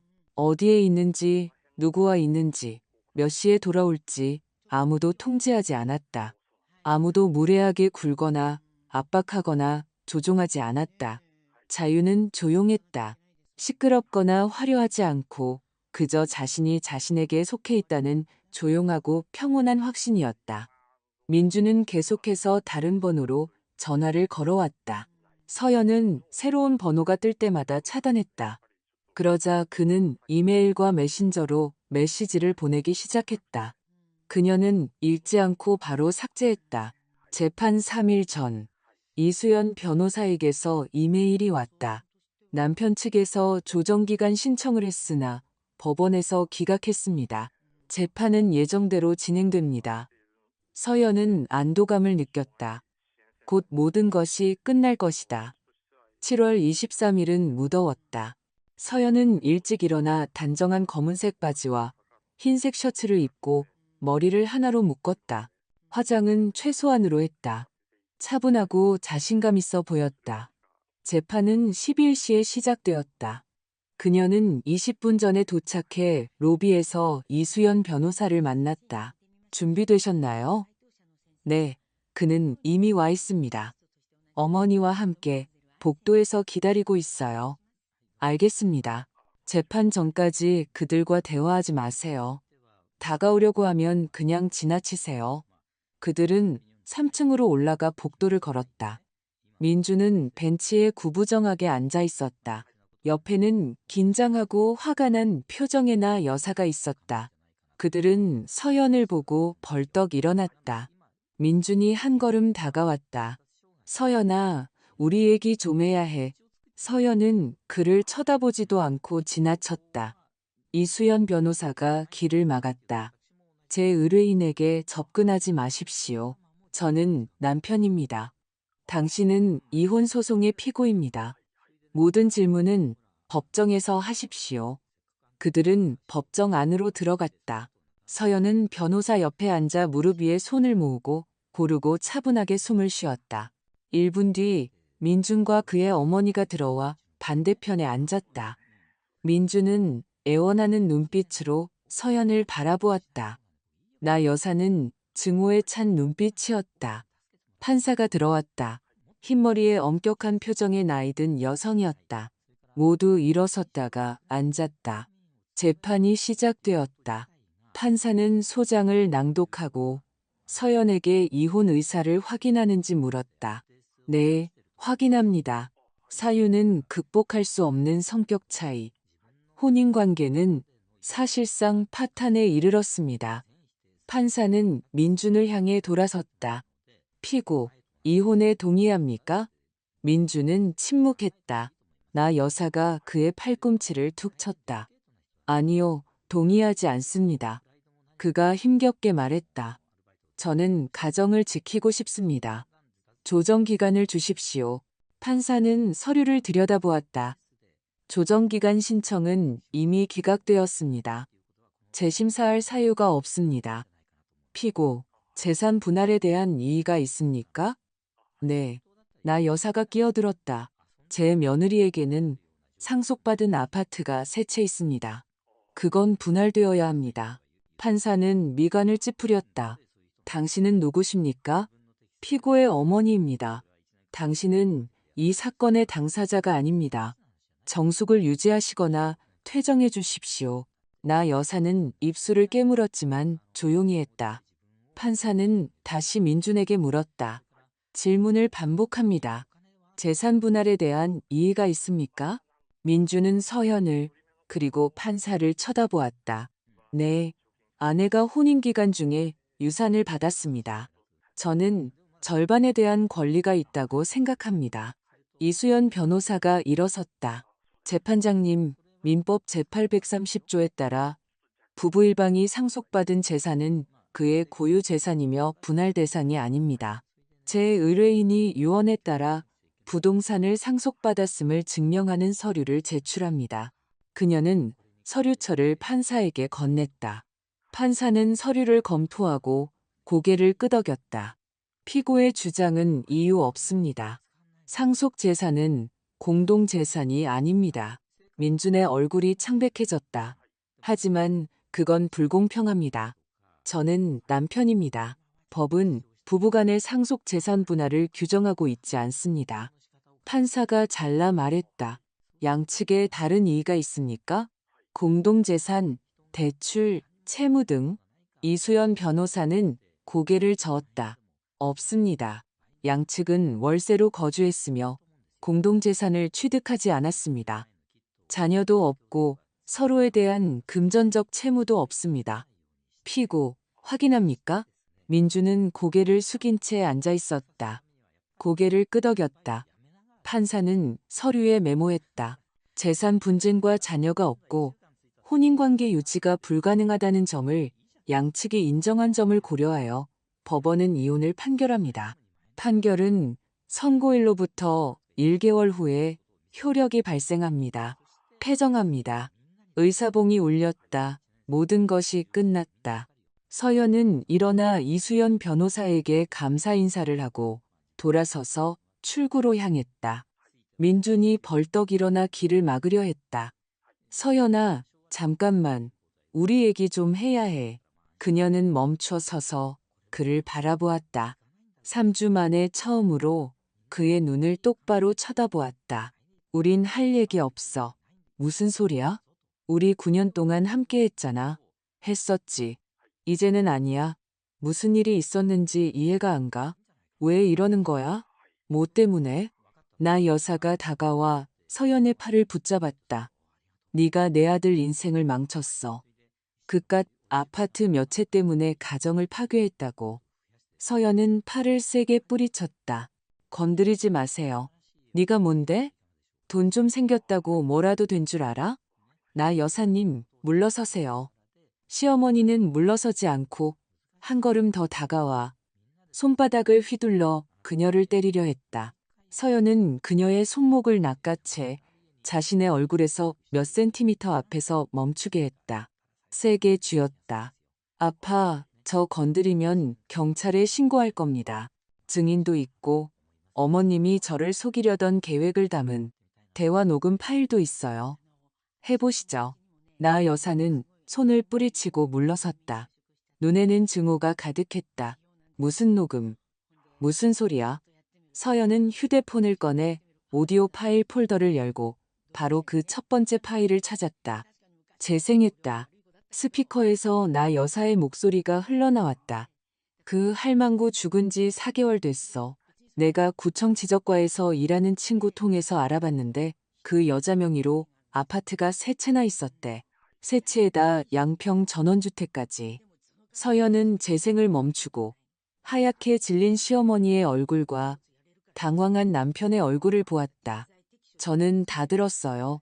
당신들이 내가 집에 없는 줄 알았던 바로 그날, 한 달 전에 어떻게 나를 속여서 아파트를 팔게 하고 그 돈을 당신들 사업에 투자한 다음 돈이 다 쓰이면 나랑 이혼할지 의논하고 있었죠. 민주는 입을 열었다가 닫았다. 할 말을 찾지 못했다. 나 여사는 상황을 수습하려 했다. 그건 네가 생각하는 그런 게 아니야. 우리는 그냥 여러 가지 방법을 의논했던 것뿐이야. 속이는 방법, 이용하는 방법이요. 저는 한마디도 빼놓지 않고 다 들었고 녹음했어요. 당신들 대화가 담긴 오디오 파일이 23개나 있어요. 전부 변호사에게 전달했고 당신들이 무슨 짓이라도 하려 하면 법정에서 사용될 수 있습니다. 시어머니는 입을 다물었다. 패배했다는 것을 깨달았다. 민준이 한 걸음 다가와 손을 내밀었다. 서연아, 미안해. 내가 바보였어. 엄마가 설득해서 내 정신이 아니었어. 제발 용서해줘. 우리 다시 시작하자. 서연은 고개를 저었다. 당신이 날 사랑했다면 어머니 계획에 동의하지 않았을 거야. 당신은 돈 때문에 나를 속이고 버리는데 동의했어. 그건 사랑이 아니야. 민준 씨, 계산이지. 아니야, 난 널 사랑해. 정말이야. 당신은 당신 자신과 어머니를 사랑하겠지. 나는 그 목록에 세 번째도 못 껴. 내가 변할게. 약속해. 필요 없어. 관심 없으니까. 서연은 그를 지나쳐 출구로 향했다. 민준이 뒤쫓아왔다. 잠깐만, 너 이제 어디로 가? 어디서 살아? 우리 만나서 제대로 얘기 좀 하자. 그녀는 문 앞에서 멈춰서서 돌아보았다. 나는 이미 이혼 소송을 냈고 법원은 판결을 내렸어. 한 달 뒤면 우리는 법적으로 남남이야. 더 이상 의논할 건 없어. 그리고 당신한테는 월세집 비워줄 2주가 남았어. 임대차 계약은 내 이름으로 되어 있으니까. 안 비우면 내가 계약 해지할 거고 집주인이 당신들을 직접 내쫓을 거야. 민주는 얼어붙었다. 진심이야? 날 내쫓겠다고? 두 분 다 내쫓는 거예요. 그건 내 아파트예요. 내가 계약했고 내가 월세를 내고 있었어요. 더 이상 내지 않을 거예요. 하지만 나랑 엄마는 갈 곳이 없어. 그건 당신들 문제죠. 나 여사님도 일하고 당신도 일하잖아요. 둘이서 뭘 구하든가 따로 구하든가 하세요. 난 상관없어요. 나 여사가 한 걸음 다가왔다. 얼굴이 분노로 일그러져 있었다. 너 후회할 거야. 민준이가 어떻게든 그 아파트 뺏어낼 방법을 찾을 거라고. 우리도 변호사 선임할 거야. 선임하세요. 법은 내 편이고 오늘 법정에서 그걸 증명해준 훌륭한 변호사가 저한테는 있어요. 행운을 빌어요. 서연은 법원 건물을 나섰다. 이수연 변호사가 거리에서 그녀를 따라잡았다. 훌륭했습니다. 정말 잘하셨어요. 감사합니다. 이제 어떻게 되나요? 한 달 뒤에 이혼 확인서를 받게 될 겁니다. 그러면 공식적으로 모든 게 끝납니다. 그때까지는 평온하게 지내세요. 전 남편이나 그의 어머니가 괴롭히면 전화하세요. 접근 금지 신청을 하겠습니다. 그들은 작별 인사를 했다. 서연은 택시를 잡아 집으로 향했다. 스쳐 지나가는 도시를 창밖으로 보며 이상한 평온함을 느꼈다. 기쁨도 승리감도 아닌 그저 평온함. 2주가 지났다. 민주는 월세집을 비웠다. 서연은 마지막 날 그곳에 가서 남은 물건들을 챙겼다. 아파트는 텅 비어 있었고 낯설었다. 마치 그녀가 한 번도 이곳에 살지 않았던 것처럼. 집주인에게는 이혼해서 더 이상 계약하지 않겠다고 설명했다. 그녀는 이해해주고 보증금을 돌려주었다. 서연은 텅 빈 거실에 서서 헐벗은 벽을 바라보았다. 9년. 그녀는 여기서 9년을 살았다. 9년 동안 이곳을 집이라고 생각했다. 하지만 이곳은 그저 월세집, 임시 거처였을 뿐이다. 진짜 집은 다른 동네. 할머니가 남겨주신 아파트에서 그녀를 기다리고 있었다. 그녀는 문을 닫고 집주인에게 열쇠를 건네주고 떠났다. 다시는 그곳으로 돌아가지 않았다. 한 달 뒤 이혼 확인서가 도착했다. 박서연과 김민준이 더 이상 부부가 아님을 증명하는 공식적인 서류였다.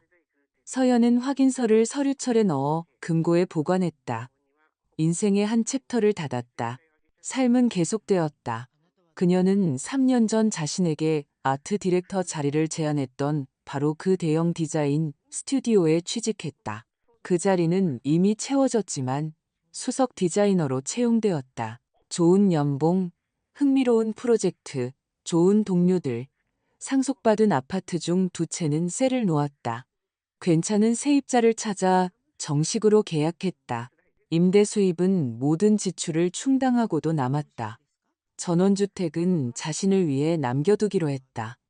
여름에 그곳에 가서 정돈하기 시작했다. 작은 집, 무성한 정원, 낡은 정자. 할머니가 예전에 직접 사과나무, 체리나무, 산딸기나무를 심으셨던 곳이다.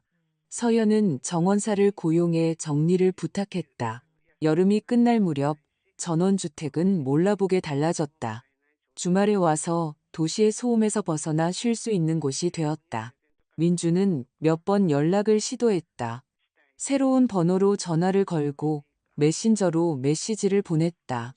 서연은 답장하지 않고 차단했다. 그러자 그도 포기했다. 공통된 지인을 통해 그가 고시원에서 방을 얻어 살며 예전 건설 현장에서 계속 일하고 있다는 소식을 들었다. 나 여사는 자신의 뷰티숍을 닫았다. 빚, 대출, 세금 문제, 이제는 남의 샵에서 최저임금을 받으며 평범한 미용사로 일하고 있다고 했다. 서연은 이 소식에 기쁨이나 고소함을 느끼지 않았다. 그냥 참고 사항으로 받아들였다. 그들은 더 이상 그녀 삶의 일부가 아니었다. 가을에 그녀는 몇 년 동안 보지 못했던 오랜 친구 수진을 만났다. 그들은 카페에 앉아 커피를 마시며 사는 이야기를 나누었다. 너 변했다. 수진이 서연을 유심히 보며 말했다. 뭔가 다른 사람이 됐어.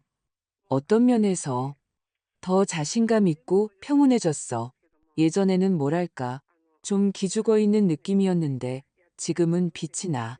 서연은 미소 지었다. 그냥 마침내 나를 위해 살고 있어서 그런가 봐.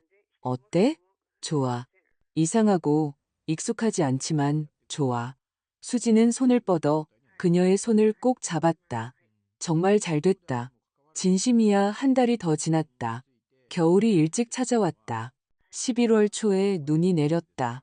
서연은 담요를 두른 채 자신의 아파트 발코니에 서서 아래의 하얀 도시를 바라보았다. 행복하다고 느꼈을까? 어려운 질문이었다. 행복은 모든 것이 완벽하고 사랑하는 사람이 곁에 있으며 미래에 대한 계획이 밝고 즐거울 때 느끼는 것이다. 그녀에게는 사랑하는 사람이 없었다. 계획은 평범하고 일상적이었다. 일, 아파트, 전원주택. 거창한 것은 없었다. 하지만 그녀는 자유롭다고 느꼈다. 그것은 행복보다 중요했다. 어디로 갈지, 무엇을 할지, 누구와 어울릴지 선택할 자유. 아침에 일어나 오늘 누구의 비위를 맞춰야 할지 생각하지 않아도 되는 자유. 전화기가 진동했다. 모르는 번호. 서연은 미간을 찌푸리고 받았다. 여보세요. 민준의 목소리였다. 서연아, 나야. 제발 끊지 마. 그녀는 침묵하며 기다렸다. 할 얘기가 있어. 내가 틀렸다는 걸 깨달았어. 내가 정말 쓰레기처럼 굴었어. 미안해. 모든 걸 바로잡을 기회를 줘. 서연은 내리는 눈을 바라보았다. 당신한테는 기회가 있었어. 9년 동안 당신이 그걸 낭비했지. 다시는 전화하지 마. 잠깐만. 나 정말 변했어. 엄마한테서 독립했고 혼자 살면서 많은 걸 깨달았어. 민준 씨, 당신이 변했더라도 난 관심 없어. 돌아가고 싶지도 않고 다시 시도하고 싶지도 않아. 그냥 원하지 않아. 그러니까 더는 전화하지 마. 그녀는 전화를 끊고 번호를 차단했다. 발코니에서 잠시 더 서 있다가 아파트로 돌아와 커피를 탔다. 소파에 앉아 9년 동안 보지 못했던 좋아하는 영화를 틀었다. 민준이 유치한 멜로드라마라고 말했기 때문에 담요를 덮고 커피를 마시며 영화를 보았다. 그리고 오랜만에 모든 것이 제자리에 있는 듯한 느낌을 받았다. 이혼 후 반년이 지났다. 2월 할머니 이정순 여사의 기일. 서연은 묘지에 가서 꽃을 바쳤다. 묘비 앞에 서서 사진을 바라보았다. 사진 속 할머니는 조용하고 지혜로운 미소를 짓고 계셨다. 고마워요, 할머니. 서연이 속삭였다. 할머니가 옳았어요. 모든 면에서요. 바람이 나뭇가지를 흔들어 땅 위로 눈을 떨어뜨렸다. 조용하고 평온했다. 서연은 잠시 더 서 있다가 돌아서서 출구로 향했다. 삶은 계속되었다. 그녀의 삶. 그리고 그것이 가장 중요했다. 저녁에 그녀는 자신의 아파트에서 새로운 프로젝트 작업을 하고 있었다. 책상 위에는 커피가 놓여 있고 옆에는 스케치가 담긴 노트가 있었다. 조용한 음악이 흐르고 있었다. 창문에는 비가 부딪히고 있었다. 3월은 예측할 수 없었다. 눈이 오다가도 비가 왔다. 서연은 의자 등받이에 기대어 기지개를 켜고 시계를 보았다.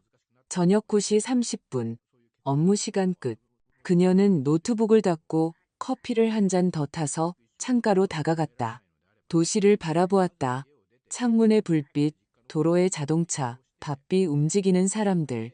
저 도시 어딘가에 민준이 살고 있고 그의 어머니도 어딘가에 살고 있다. 그들은 그녀 없이 각자의 삶을 살고 각자의 문제를 해결하고 있다. 그녀도 그들 없이 공평했다. 서연은 할머니 편지의 한 구절을 떠올렸다. 이건 그냥 부동산이 아니야, 서연아. 이건 내 자유란다. 그때 한 달 전에는 그녀는 그 말의 의미를 완전히 이해하지 못했다. 자유란 돈, 아파트, 떠날 수 있는 가능성이라고 생각했다. 이제는 알았다. 자유란 선택할 권리라는 것을. 집 없이 길거리에 나앉을까봐 두려워서가 아니라 주변의 압박 때문이 아니라 그저 자신이 원하거나 원하지 않기 때문에 선택하는 것. 전화기가 다시 진동했다.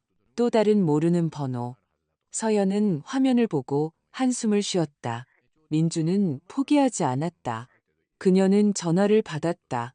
서연아, 나야. 제발 우리 만나서 어른답게 제대로 얘기 좀 하자. 우린 할 얘기 없어. 무슨 소리야? 우리 뒤에는 9년의 세월이 있잖아.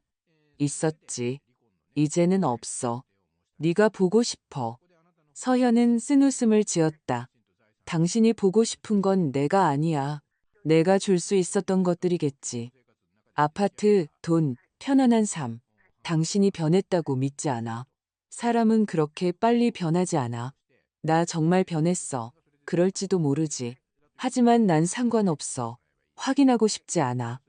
서연아, 다시는 전화하지 마. 민준 씨. 농담 아니야.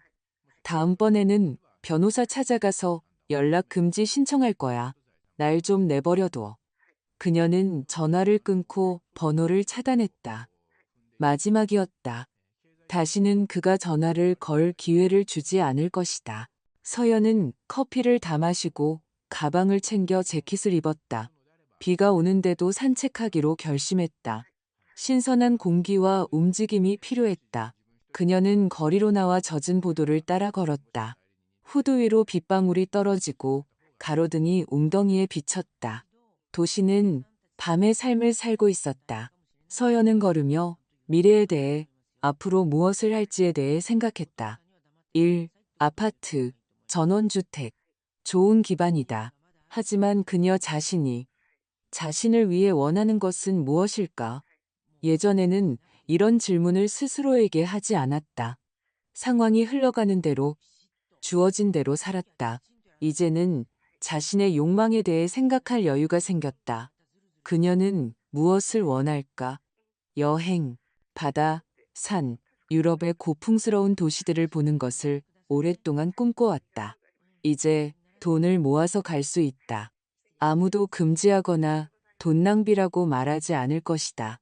배움, 그림이나 사진 강좌를 듣고 싶었다. 이제 등록해서 수업에 갈 수 있다.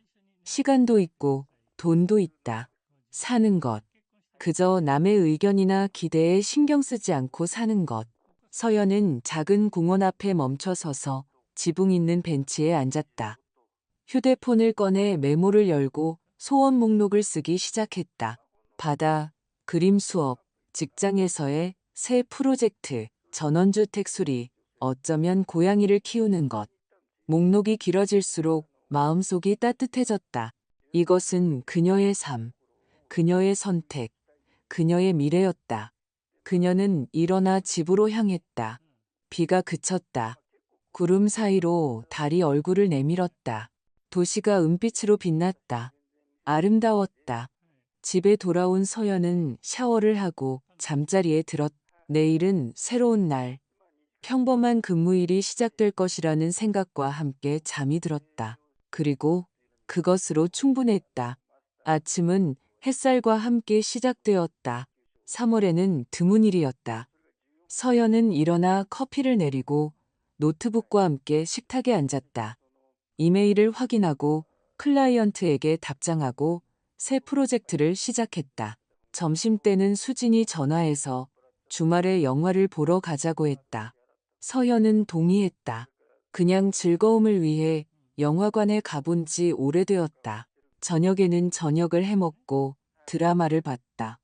일찍 잠자리에 들었다. 평범한 하루, 그녀의 하루, 2달이 더 지났다. 5월, 따뜻하고 나무들이 푸르러졌다. 서연은 전원주택에 가서 주말을 보냈다. 정원에서 일하며 시장에서 사온 꽃을 심었다. 이웃들은 인사를 건네며 안부를 물었다. 이웃 중 한 명인 40대 남자는 울타리 수리를 도와주겠다고 제안했다. 서연은 동의했다. 그들은 몇 시간 동안 함께 일하고 베란다에서 차를 마시며 사는 이야기를 나누었다. 그의 이름은 재우였다. 그는 프로그래머로 일하며 도시에서 벗어나 쉬기 위해 전원주택에 온다고 했다. 이혼했고 자녀는 없었다. 서연은 자신의 이야기를 자세히 하지 않고 그냥 최근에 이혼해서 혼자 산다고만 말했다. 재우는 이해한다는 듯 고개를 끄덕였다. 가끔은 아무나랑 같이 있는 것보다 혼자가 낫죠. 맞아요. 그들은 번호를 교환하고 도움이 필요하면 연락하기로 했다. 서연은 일요일 저녁에 도시로 돌아왔다. 피곤했지만 만족스러웠다. 전원주택은 활기를 띠고 정원은 푸르렀다. 곧 사과나무가 꽃을 피울 것이다. 할머니는 사과나무를 좋아하셨다. 그 꽃이 피는 시기가 1년 중 가장 아름답다고 말씀하셨다. 서연은 휴대폰에 알림을 설정했다. 5월 말 나무들이 꽃을 피울 때 전원주택에 오기. 그것을 보고 할머니를 위해 자신을 위해 사진을 찍기. 삶은 계속되었다. 조용하고 평온하게 드라마나 충격 없이. 그리고 서연은 그것이 좋았다. 이혼 후 6개월 뒤 그녀는 쇼핑몰 에스컬레이터에서 우연히 민준과 마주쳤다. 그는 올라가고 있었고 그녀는 내려가고 있었다. 그들의 시선이 마주쳤. 서연은 그를 바로 알아보았다. 그는 더 늙고 지쳐 보였고 옷차림은 꾀죄죄했으며 얼굴에는 수염이 덥수룩했다. 민준도 그녀를 알아보고 입을 열었다. 무언가 말하려는 듯했다. 서연은 고개를 돌려 계속 내려갔다. 멈추지도 돌아보지도 않았다. 민준은 그녀를 부르지 않고 그냥 뒷모습을 바라볼 뿐이었다. 그녀는 쇼핑몰을 나와 차에 탔다. 네, 그녀는 한 달 전에 차를 샀다. 작고 중고지만 그녀의 차였다. 직장이나 전원주택에 가기에 편리했다. 시동을 걸고 도로로 나와 음악을 틀고 창문을 열었다. 따뜻한 여름 바람이 차 안으로 들이닥쳤다. 민준과의 만남은 아무런 감정을 불러일으키지 않았다. 고통도, 분노도, 후회도. 그냥 과거에 아는 사람을 만났을 뿐. 과거는 있어야 할 곳 뒤에 남았다. 서연은 집으로 운전하며 저녁 계획을 생각했다. 클라이언트의 프로젝트를 끝내야 한다. 그리고 오랫동안 미뤄뒀던 책을 읽을 수도 있다. 평범한 계획, 그녀의 계획. 그리고 그것은 멋졌다. 이혼 후 1년이 지났다. 서연은 이날을 조용히 거창함 없이 기념했다. 케이크를 사서 발코니에 앉아 커피 한 잔을 마셨다. 1년 전 그녀는 법정에 서서 판사가 이혼 판결을 내리는 것을 듣고 있었다. 그때 마음속은 텅 비고 차가웠다. 지금은 평온하고 따뜻했다. 삶은 제자리를 찾았고 궤도에 올랐다. 일은 즐거움과 수입을 가져다 주었다. 아파트들은 꼬박꼬박 새가 들어왔다. 전원주택은 가장 좋아하는 휴식처가 되었다. 전원주택 이웃인 재우는 좋은 친구가 되었다. 그들은 전화를 하고 가끔 함께 바치를 하고 베란다에서 차를 마셨다. 로맨틱한 것은 없었다. 그냥 우정. 서연은 관계를 찾지 않았고 아직 원하지 않았다. 어쩌면 언젠가 아니면 아닐 수도 있다.